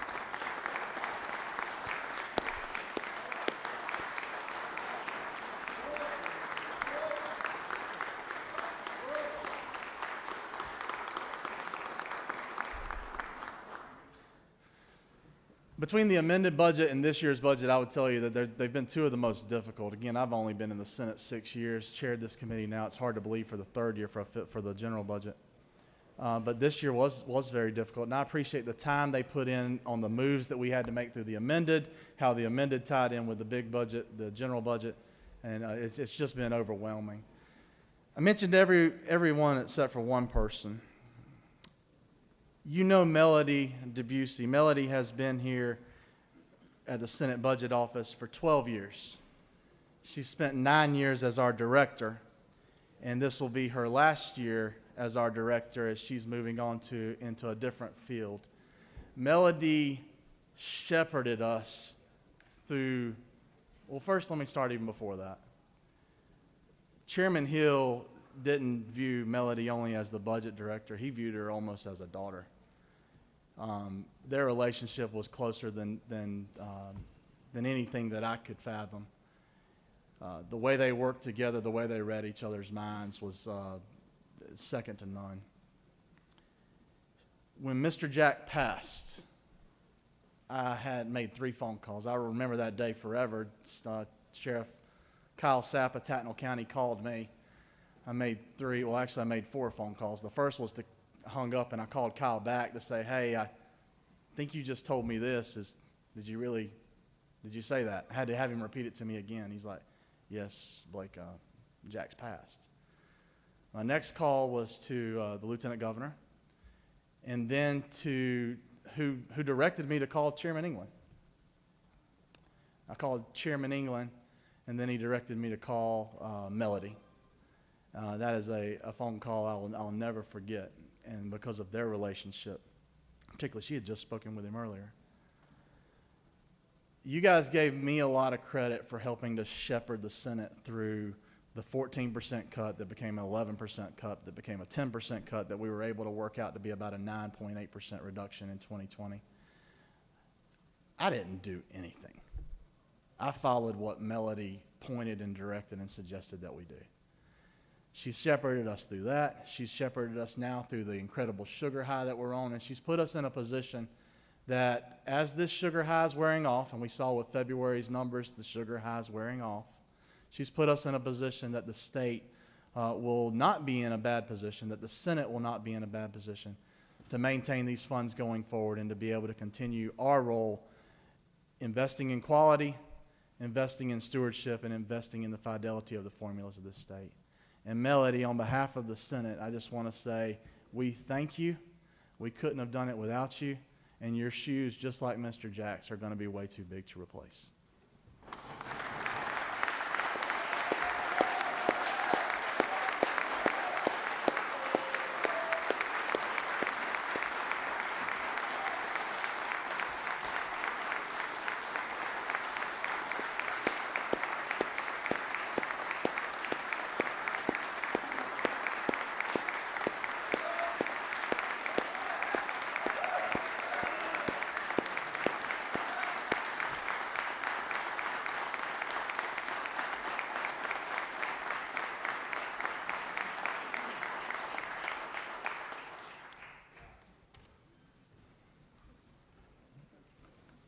Thank you for the position that you've put us in. Mr. President, that is my presentation of House Bill 911, the state's FY23 budget as presented by committee substitute. If there are any questions, I'll take them, or else yield the will. You have a few questions. Okay. Chair recognizes the senator from the 42nd with a question. Thank you, Mr. President. Will the chairman yield? Yes, ma'am. Thank you. Well, first of all, a brief aside, I just want to say thank you to you for all of your hard work, and to Melody and to the entire Appropriations Committee. We know what a big job it is to work through all of these dollars and pages, so thank you so much. With that, just, and to the rest of the budget office staff, if I did not say that. Just a couple quick questions. On the, you mentioned the Special Assistant Attorneys General provision, and I'm a little confused. Would that 180-day backlog, well, let me start over. So as I understood you to say, the increase in pay would be tied to not having a backlog under 180 days, is that correct? Yes, ma'am. The way the Senate's budget envisions this, and of course, you know, we set the policy, and I'm sure the rules are written then afterwards by how it's set up now. The Juvenile Court Executive Director and Department of Human Services, since the SAGs do fall under that for this administrative part, them certifying, they'd have to certify that that backlog had been reduced. Now, I'm sure there's a lot of discussion, and it's open for a lot of discussion on when a dependency case begins. I think my belief is that it begins when a termination of parental rights is filed, but that's where I hope that this direction goes, is the advocates who are talking about this will start working on where they want that case to begin so we can begin to define the backlog. Okay, thank you. So yeah, that was one of my questions. I think, wouldn't you agree it would be important for it to be, at least at the time of termination of parental rights, thinking of cases I know where, isn't it true, they're trying to see if the parents and the child can be reunified, and certainly in some cases I personally observed that has taken a long time before a final decision can be made. Yeah, I think whether or not the parent actually is going to be able to be reunified with the child, and you wouldn't want to. Right, you got a reunification period. I think that the Senate's budget contemplates that would be after the filing of a termination of parental rights. But if there's another way that we need to figure that out and set that start line, that's open for interpretation and discussion. And we felt that while the budget is a policy-setting document, it could set the policy that we want the backlog to be ended. When the shot clock starts, it was something that could be set out in rules by the agencies. Happy to be involved in that discussion, though. Okay, if the gentleman will further yield. So if the the client, you know, obviously as attorneys, we don't operate independent of our clients. So it would seem to me that there could be an instance where situations with the client prevent a rapid resolution. Wouldn't you think that could occur? And I'm wondering how you think a situation like that could be addressed with this provision. We're not asking that we're not trying to adjudicate the case beforehand. I think that to take your question, I just want to make sure we're not saying, and that make sure that you're clear that in the budget, we're not saying how the court has to rule. We're just saying that the backlog needs to be moved. So I think families are looking for finality. The finality being the parental rights are terminated or they're not terminated. If they're not terminated, there's no longer a backlog. If they are terminated, I think there's no longer a backlog. But the issue that we face, and I understand the focus on the SAG pay, attorney pay. As an attorney, I can appreciate that. But I think the focus really ought to be more on the children, and if we can't get those cases adjudicated, we can't adopt them out for permanent homes. And that is really where the focus of the Senate is on this. We don't want more, as I've already expressed, state children to age out of a system without having the opportunity to be adopted to a permanent family. Oh, I mean, absolutely. Isn't it true? We can all agree on that. I just, are you saying that you think there's enough flexibility within this sort of policy goal for regs to be written that sort of take into account extenuating circumstances in particular cases? I'm sure there's enough flexibility in the language. That's why we said dependency instead of simply saying 180 days after the temporary, the termination of parental rights is filed. We thought about writing it that way, but that seems so much more concrete. Will you yield for a question on another topic? Yes, ma'am. Thank you. I am curious about the, in section 142.1, the Georgia Network for Educational and Therapeutic Supports. Yes, ma'am. I see that is zeroed out. Can you explain the situation or the thought process and what the plan is for? Yeah, it's zeroed out on one line, but if you look, it's added back in on multiple lines as you go on through the rest of the budget. I believe it's sections 150. Let's see here. You see the additions that continue on sections 142 through 154. The GNETS program right now is funded on a grant. We fund most other items concerning teaching and special education through the QBE formula and the multipliers placed, understanding that certain children will need more care.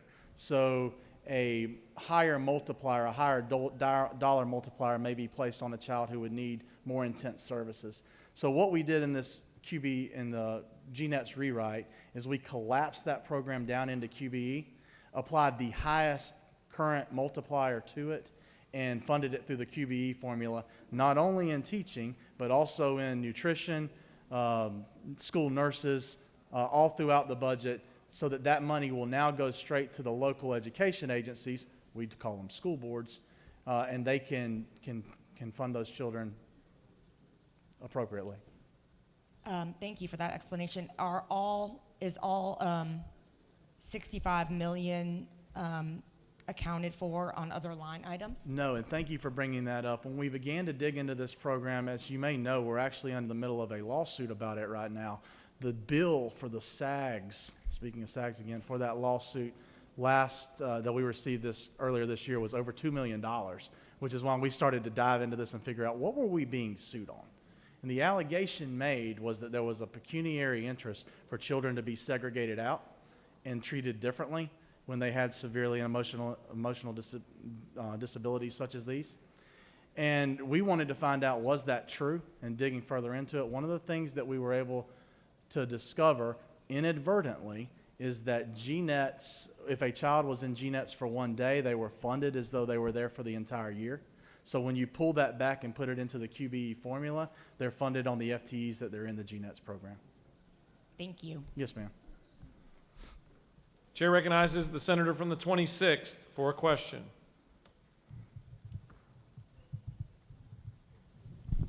Thank you, Mr. President. Senator Yield. Always to my friend from the 26th. Senator, can you tell me how we have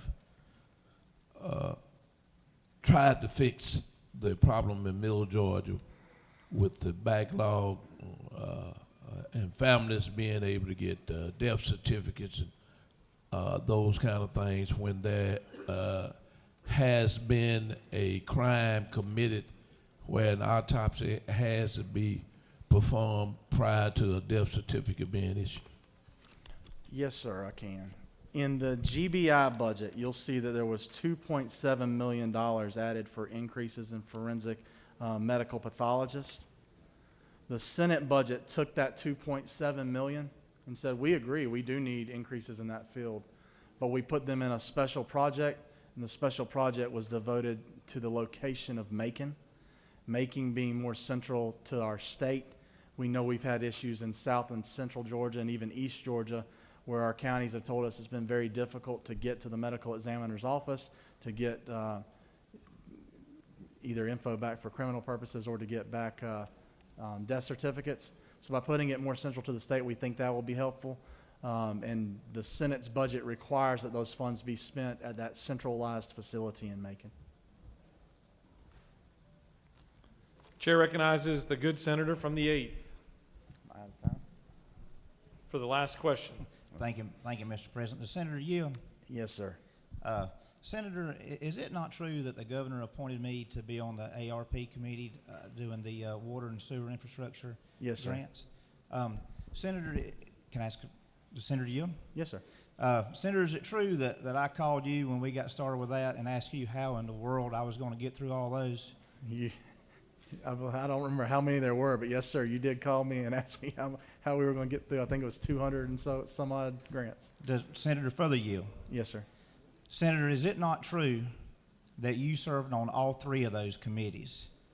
Yes, sir. Which was triple the work of the rest of us that only served on one committee. Yes, sir. Well, I would just want to say thank you for what you do. Besides what you do for all of us here in the Senate, I want to thank you for being a voice on all those committees for the Senate as well. Thank you. Thank you, and thank you for the input that you members had on the various committees. It was so much easier to defend Senate positions when all of you stood so strong and resoundingly represented your districts. Mr. President, if there are no further questions, I'll yield the well. Chair has one additional question and will certainly honor the Dean of the Senate for a final question. Thank you, Mr. President. Senator Yield. Yes, sir. Senator, let me first of all thank you for your usual good work on the budget and the efforts you put forth in it and with your great staff. Isn't it true, though, during the summer, I held, with the many members of the Senate, a study committee on sickle cell disease. Yes, sir, You and I did. spoke about that earlier.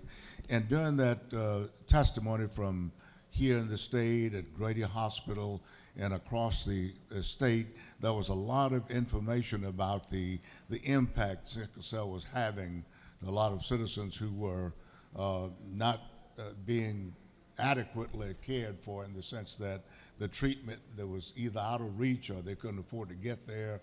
And during that same session, isn't it true that it came out that Grady Hospital and some experts around the state testified by the great gold standard kind of treatment they were providing, but the problem came down to a kind of a wheel and spoke kind of thing, whereby those cities would be dealt with and ferret down to those districts for treatment. But once a week, and the pain is every day. And it seems like we were trying to solve that problem by increasing the funding so we could take care of additional days. And this is what I'm interested in the context of having our situation dealt with from the Senate perspective. The House provided something, so I'm looking and asking for us to consider what we can do in the Senate. I believe the House put in something like $265,000, Yes, and sir. I'm asking and appealing to us to make sure that we, the Senate, and with your good eye on it, we can at least have the Senate step up as well. Yes, sir. Thank you, Dean. Thank you, Mr. Chairman, for bringing that up, and thank you for your commitment to that issue. As you know, you were integral in last year us investing over $1 million in the Georgia Research Alliance Eminent Scholar Program for a scholar dedicated solely to sickle cell research that I believe may be named for your friend and my friend in the House at the end. And then also you'll see at line 244.6 that the Senate's position does protect the House's add of $265,000 to support care coordination and expanded access to testing in rural areas. And we'll continue to revisit that. Thank you for putting it on our radar. Well, we appreciate that too. And but at the same time, that was maintaining what the House had put in. Yes, sir. And I'm encouraging us to put something in as well. Thank you for bringing that up. Thank you. You have no more questions. Thank you, members of the Senate. I ask for your favorable passage of the Senate Committee Substitute to House Bill 911. Chair recognizes the minority leader to speak to the measure. You want me to leave these for you, Madam Leader?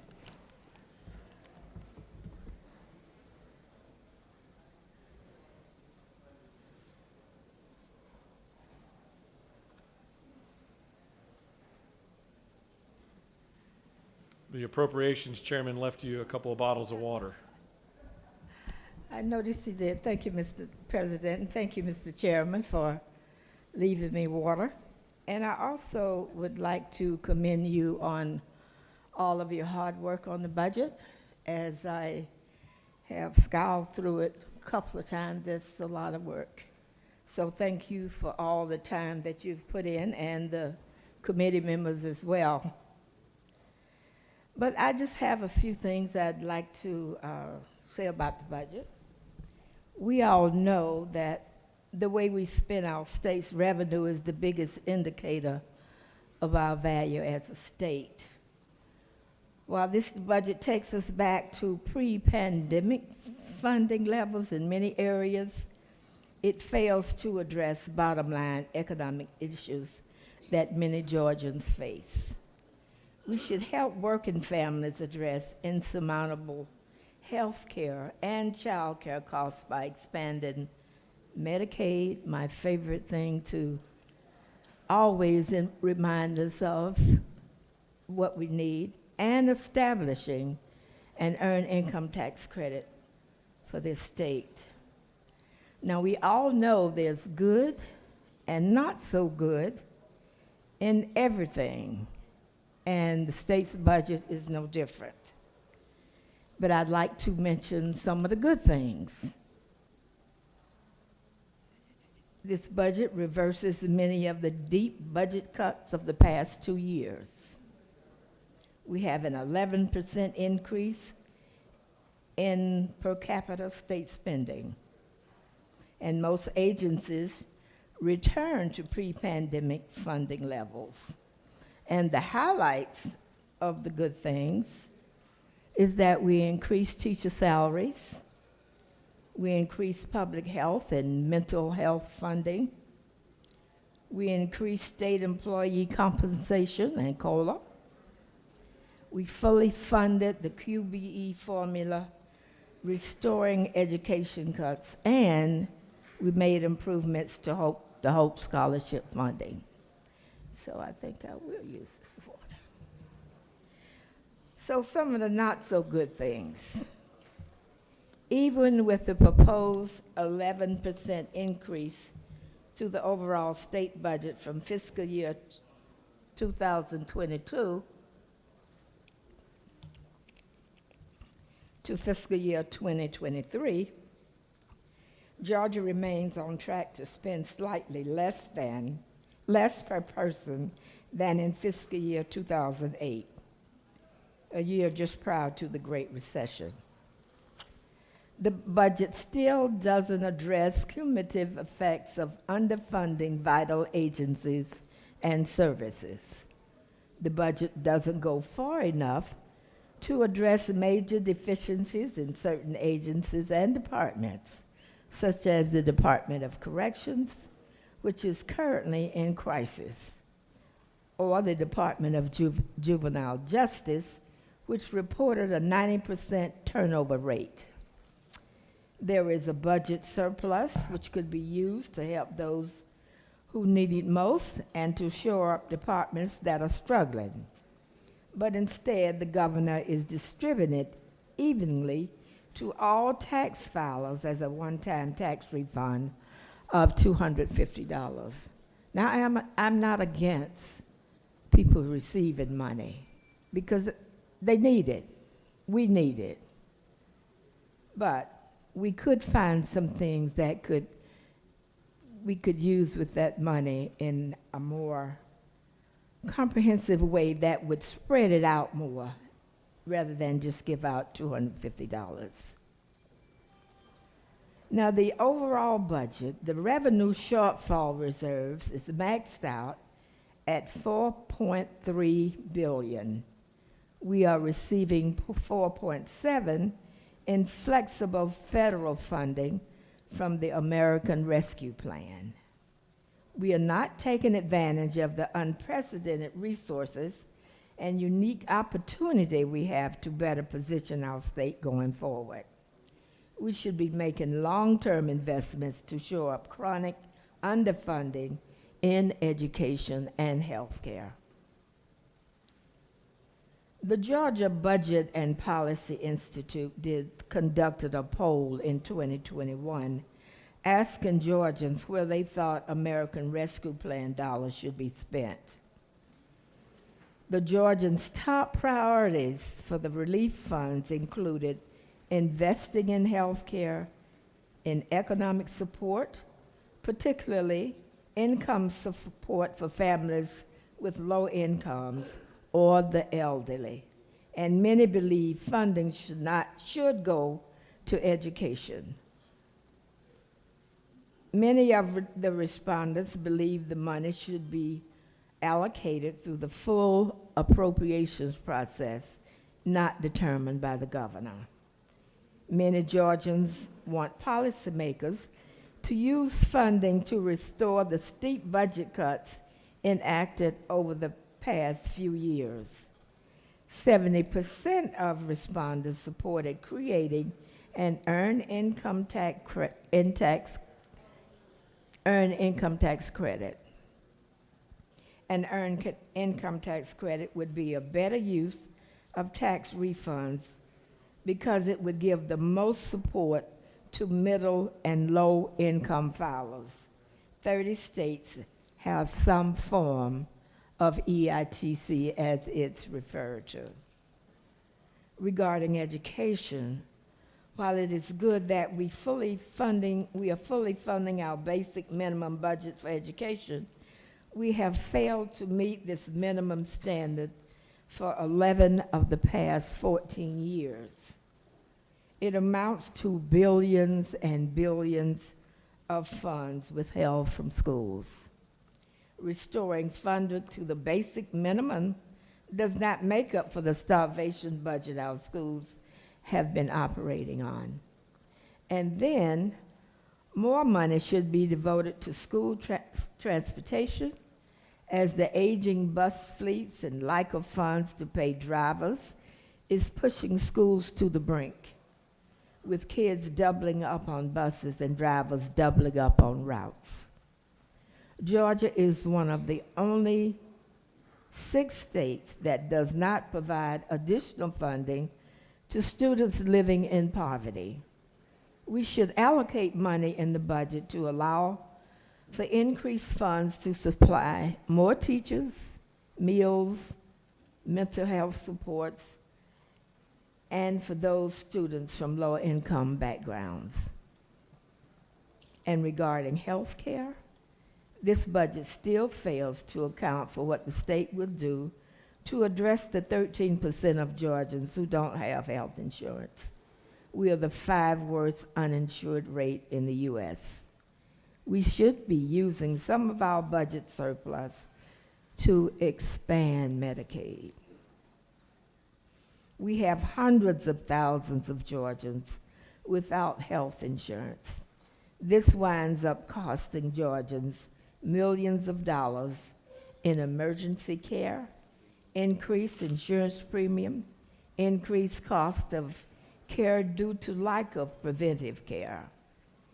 Full Medicaid expansion would free up $1.4 billion in state funds to invest in public health. Our rural hospitals are in crisis. States that have expanded Medicaid have been able to do a better job keeping rural hospitals open. While we do need to address the terrible conditions of our prisons, we should look closer at spending over $400 million to build new prisons, while not also allocating more money to sentencing and reentry reforms, public education, health care, and economic support programs. We are doing more this year to do right by state employees, but almost every calculation shows that we are not doing enough to support and retain workers. 65% of state employers are women, 46% are Black, and 3% are Hispanic. These are the people the state is underpaying and underburdening. So as we move forward, I would ask us to let's do better. We can do better.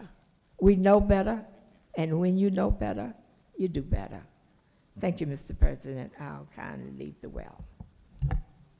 Thank you, Leader.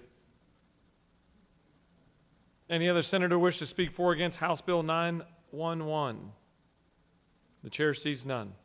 The question is on the adoption of the committee substitute. Is there objection to adoption of the committee substitute? The chair hears none. The committee substitute is adopted. Is there objection to agreeing to the report of the committee which is favorable to the passage of the bill? The chair hears none. The report of the committee is agreed to. Is there objection to the main question being ordered? The chair hears none. The main question is ordered. The question is on the passage of the bill by substitute. All those in favor vote yea. Opposed nay. The secretary will unlock the machine.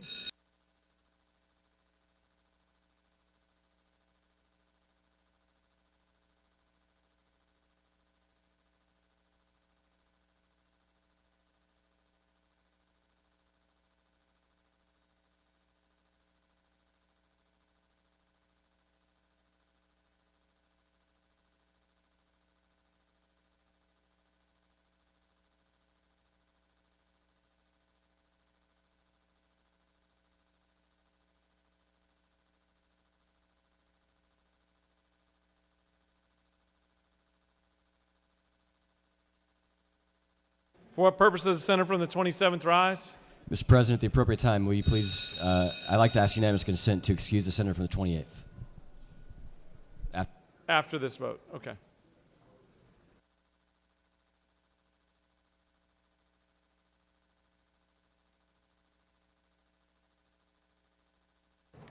On the passage of the bill, the yeas are 56 and nays are 0. This bill, having received the direction of the constitutional majority, is therefore passed by substitute. I want to echo the Appropriations Chairman's statements. Mel, you have been an amazing asset for this Senate, and the way you go about your business, the way you work this department has truly left a lasting impression, not just on this chamber, but on the lives and communities all across this state. So thank you so much for your effort. Best wishes to you, and stay in touch.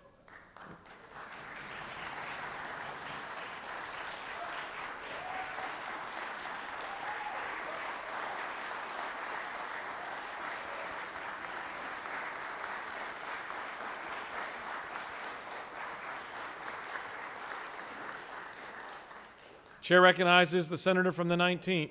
Thank you, Mr. President. I move that the Senate immediately transmit House Bill 911 to the House. Senator from the 19th has moved that this Senate immediately transmit House Bill 911 to the House. Is there objection? The chair hears none, and it will be immediately transmitted. Mr. Secretary, can you please read the caption to House Bill 1089?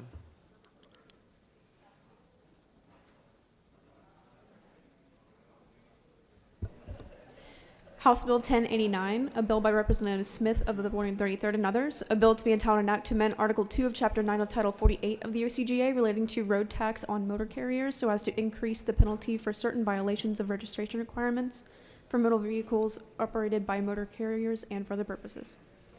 Mr. President, the Senate Committee on Transportation recommends that this bill do pass. Respectfully submitted, Senator Ganna, the 47th District Chairman. That completes the order, Mr. President.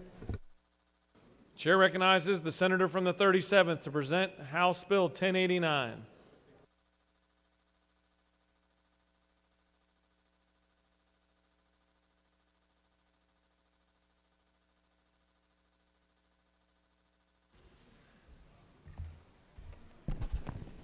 Thank you, Mr. President. I present to you House Bill 1089. This is a department request. Currently, there is a fine of $25 for unregistered motor vehicles in the state, which is a mere pittance. It probably costs you more to collect it than it does to assess it. All this does is raise the fine for having an unregistered vehicle in the state to $145. I think it's a fair bill. I think it's a good bill that's probably way overdue. I urge your passage of the bill. If there's no questions, I yield the will. You don't appear to have any questions. Any other senator wish to speak for or against House Bill 1089? The chair sees none.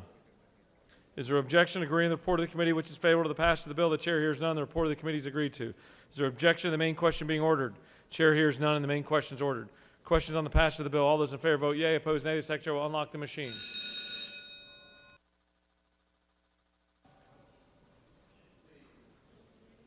What purpose does the senator from the 29th rise? Mr. President, at the right time, I ask for unanimous consent to excuse the gentleman from the 31st for business inside the Capitol. With that, at the end of this vote, they'll be excused, like the senator from the 28th.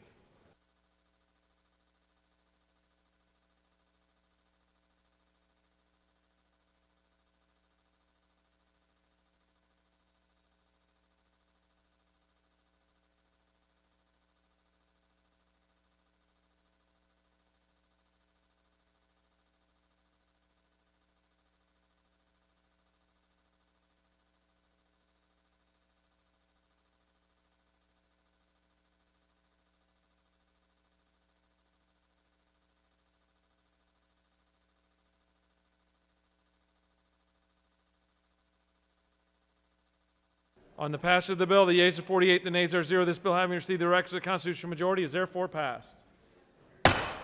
Without objection, the senator from the 31st is excused.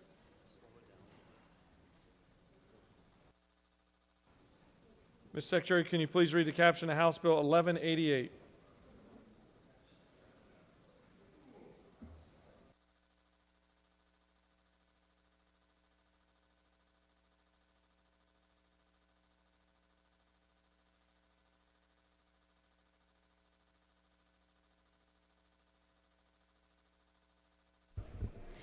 House Bill 1188, a bill by Representatives Lott of the 122nd and others, a bill to be entitled an act to amend Code Section 16-6-4 of the OCGA relating to child molestation and aggravated child molestation so as to provide that each act of child molestation shall be charged as a separate offense, to amend Code Section 16-12-11 100 of the OCGA relating to sexual exploitation of children, reporting violation, civil forfeiture, and penalties so as to specify that an offender can be charged and convicted for each separate image or depiction and for the purposes.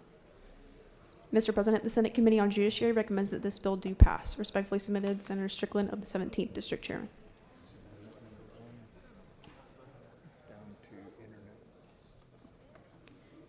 Mr. President, Senators Jordan of the 6th offered the following amendment number 1 to amend House Bill 1188 by striking line 48 and adding the following: 14-1-14.1, prohibition for dangerous sexual predators to use social networking websites to target minor victims.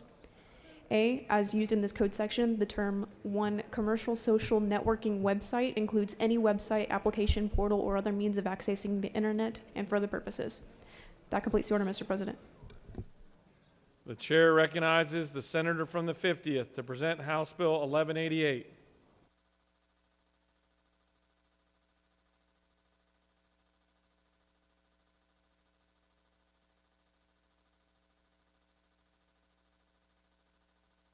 For what purpose does the senator from the 50th rise? Mr. President, I move to table House Bill 1188.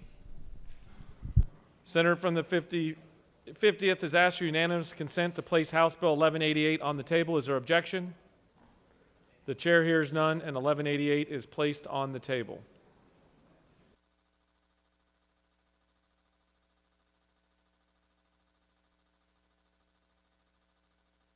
Mr. Secretary, can you please read the caption of House Bill 1349?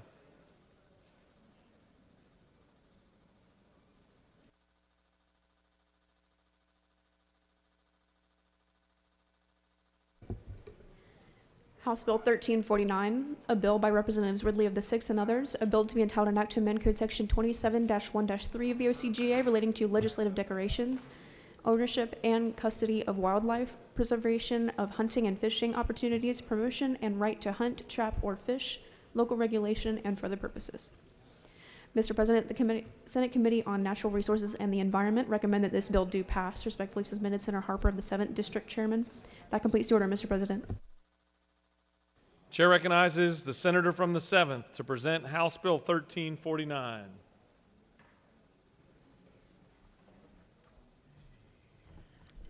Thank you, Mr. President. Ladies and gentlemen of the Senate, House Bill 1349 simply is a bill that addresses no net loss in our state, and it simply changes the date from 2005 to 2022, which would increase the amount of lands that would fall under that no net loss provision to ensure that the lands that are owned and operated by the department continue to be utilized for hunting and fishing and outdoor activities. If there are no questions, Mr. President, I'll yield the will.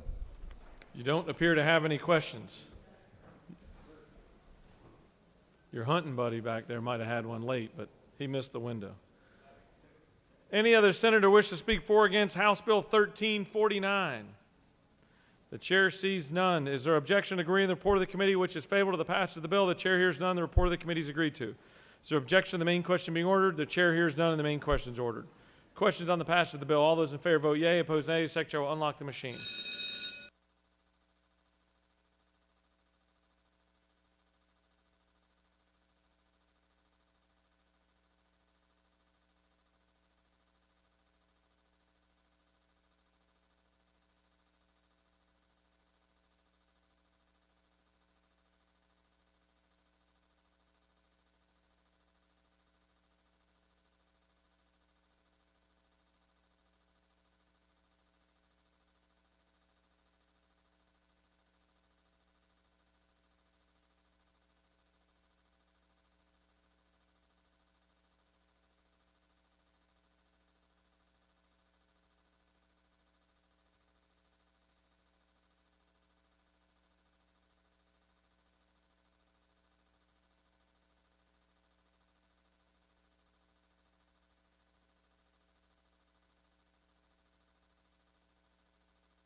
On the passage of the bill, the yeas are 52, the nays are 0. This bill, having received the requisite constitutional majority, is therefore passed.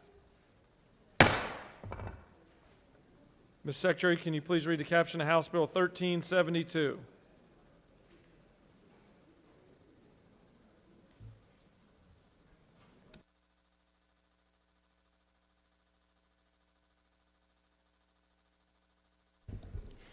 House Bill 1372, a bill by Representative Smith of the 133rd and others, a bill to be entitled an act to amend Title 25 of the OCGA relating to fire protection and safety so as to revise the provisions and short title of Chapter 9, the Georgia Utility Facility Protection Act, and for other purposes. Mr. President, the Senate Committee on Regulated Industries and Utilities recommend that this bill do pass. Respectfully submitted, Senator Kauser of the 46th District Chairman. That completes the order, Mr. President. The only thing between us and lunch is the senator from the 37th, who's recognized to speak for House Bill 1372.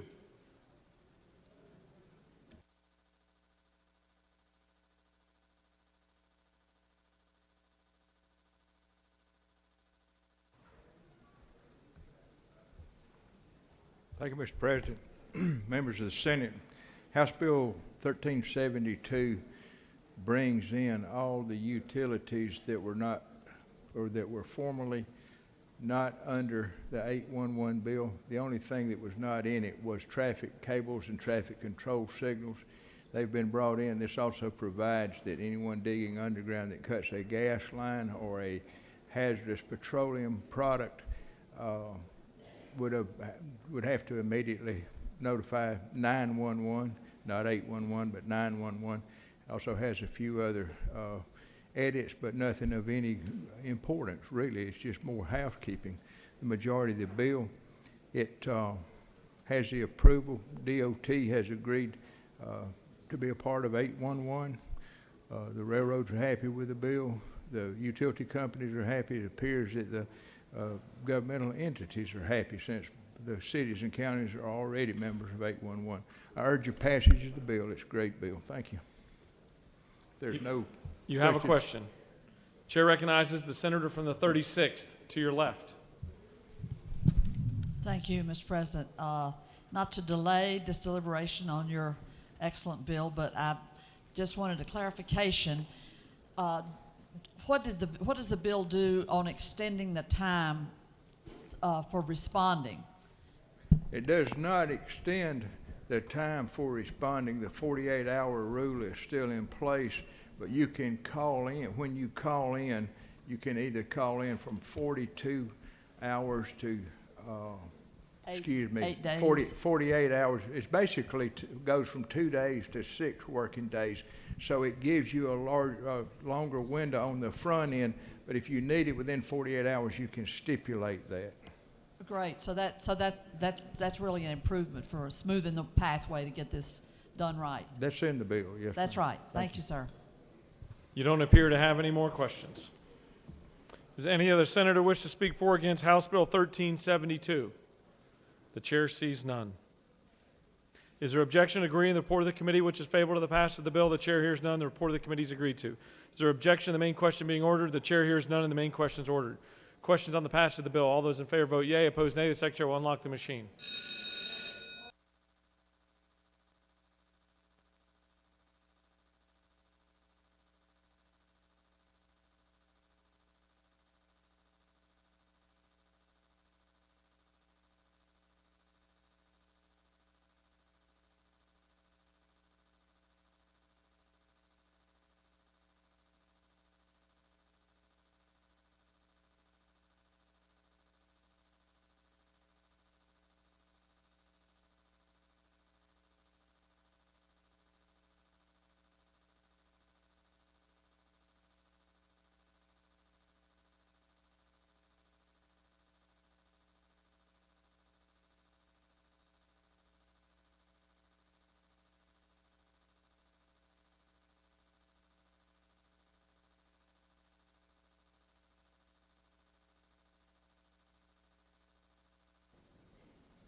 On the passage of the bill, the yeas are 50, the nays are 0. This bill, having received the requisite of the constitutional majority, is therefore passed.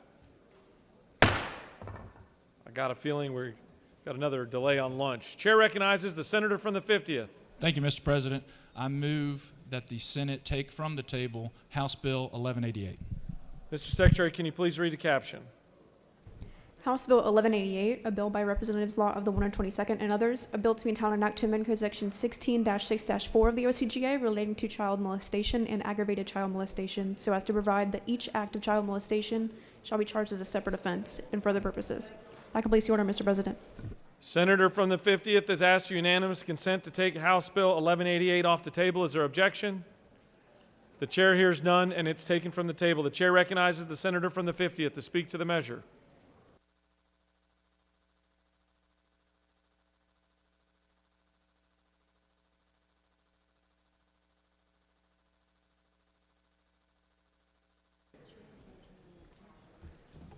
Thank you, Mr. President. I rise today to bring House Bill 1188.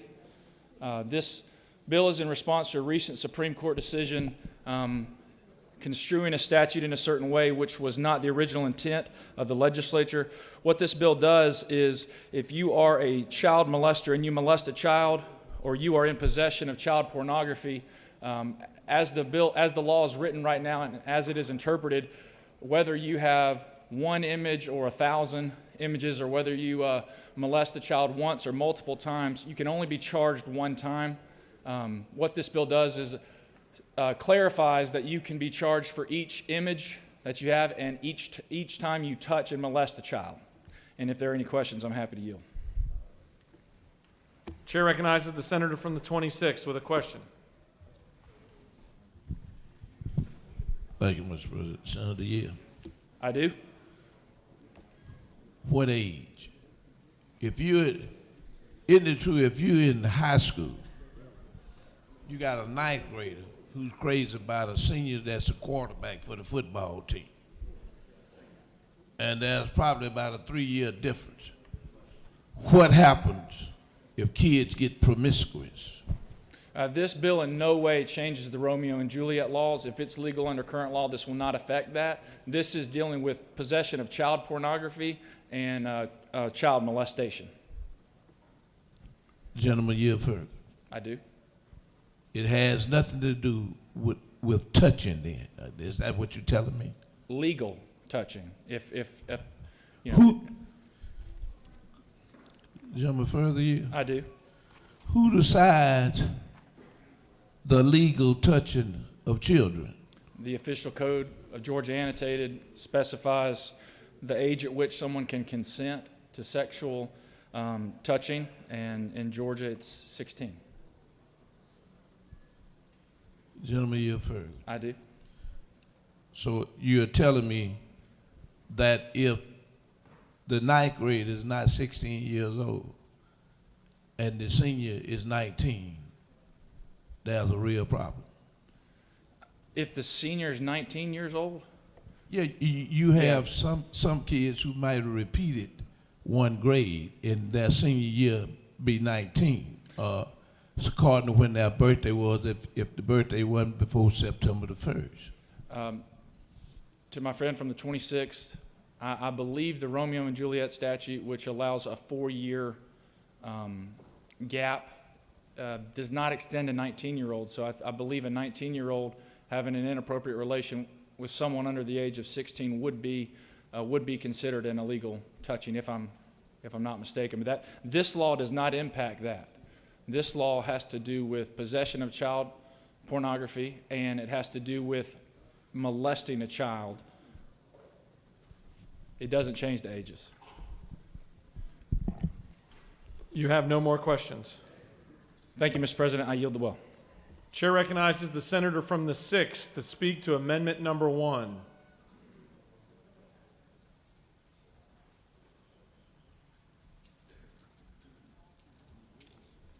Thank you, Mr. President.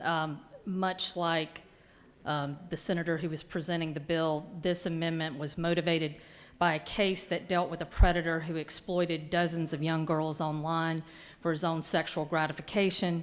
Predator used Snapchat and Instagram to solicit sexually explicit photographs and videos from dozens and dozens of victims. That predator demanded that these girls perform sexually humiliating acts and bullied, threatened, and extorted them if they refused or said no, and threatened to share with family and friends. And even when the girls blocked that person, he would just reestablish new accounts and go after them. I think law enforcement estimated that in one case, the predator coerced as many as 100 minor victims to send him child pornography. He was able to target, access, and groom innocent children by using social networking websites, and that's what this is about. While social media platforms can be used for education, collaboration, they can also be used by criminals, by predators to lurk, gather information, target, access countless innocent children. This amendment is intended to only prevent predators from doing this, not only from doing this, but it's also to show that there is no hiding from justice and that we're going to do whatever we need to do to protect our children. Now, with respect to the specific language of the amendment, it only applies to high-risk sex offenders, which are under the code are people convicted of offending against a minor by committing a sexually violent offense. And then if they are on the sex registry and they have been classified as a high-risk sex offender, then this law will apply and prohibit them from using social media networking sites to target kids, groom them, and basically find their new victims. I would appreciate you supporting this, and I yield the well. Does any other senator wish to speak for or against House Bill 1188 or amendment number 1? Chair recognizes the senator from the 50th to close the debate.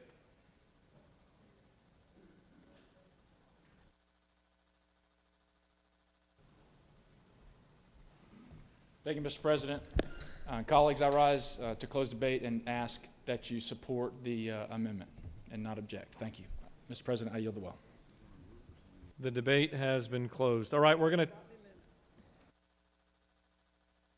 to take up amendment number 1 from the senator from the 6th. Is there objection to adoption of amendment number 1?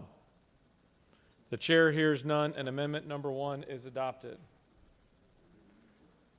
Council has advised me, based upon 7-1.6, when a bill or resolution is before the Senate for consideration and a substitute has been offered, moving down to B, any amendment offered by a senator which contains more than 3 pages or is more than 1/2 the length by lines or words of the document which is amended shall be treated as a substitute for the purposes of this section.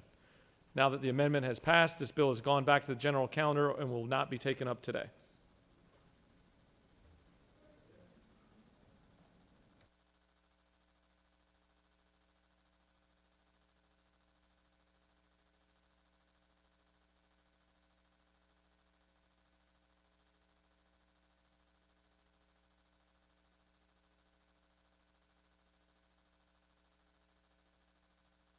Ms. Secretary, will you please read bills and resolutions from the House for the first time? The following message was received from the House through Mr. Riley, the clerk thereof. Mr. President, the House has passed by the requisite constitutional majority the following bills of the House.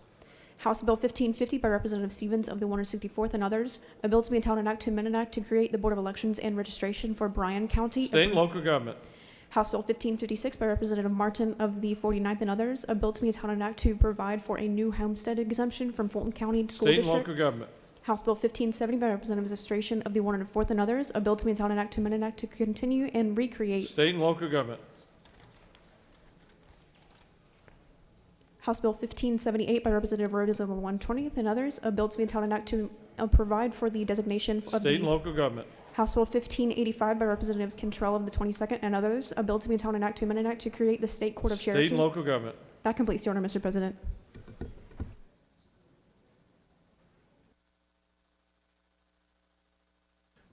Chair recognizes the senator from the 17th. Mr. President, I ask unanimous consent that Senate Rule 4-2.1 be suspended to allow Senate Bill 639 to be read for the first time and referred to committee. Ms. Secretary, can you please read the caption?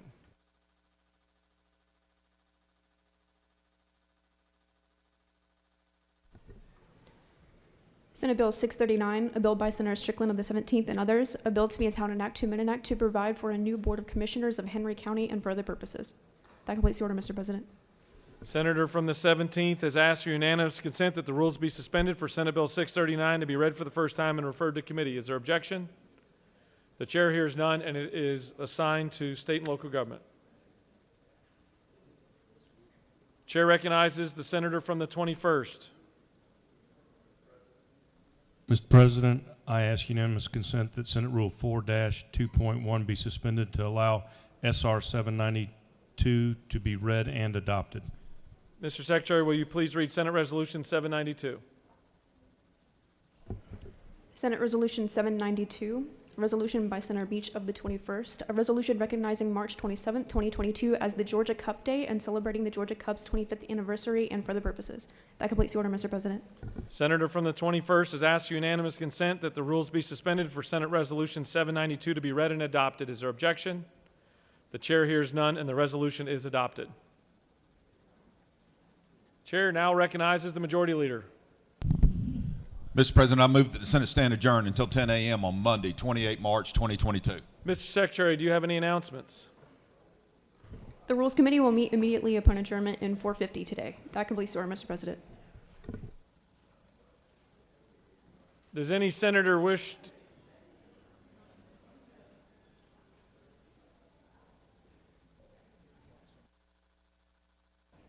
Chair recognizes the senator from the 1st with an announcement.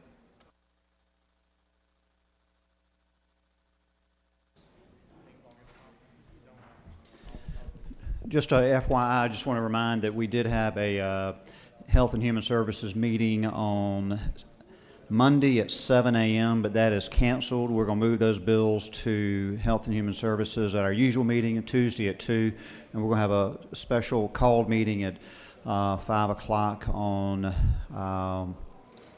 Monday for HHS, and we'll be doing House Bill 1013 at that time. Thank you.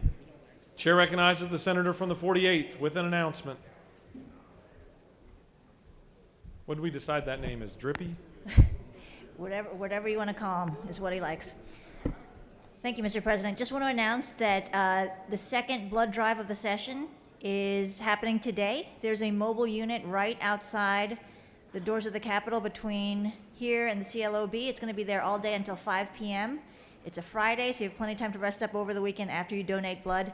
We're in the worst blood shortage in a decade, so anything you can do to help our patients is going to be really appreciated, and Life South really appreciates your help as well. Thank you so much. I yield the well. The Majority Leader has moved that the Senate stand adjourned until Monday, March 28th, 2022 at 10 a.m. All those in favor of the motion signify by saying aye. Opposed, no. The ayes have it. Everyone have a great weekend, and the Senate stands adjourned. Great job.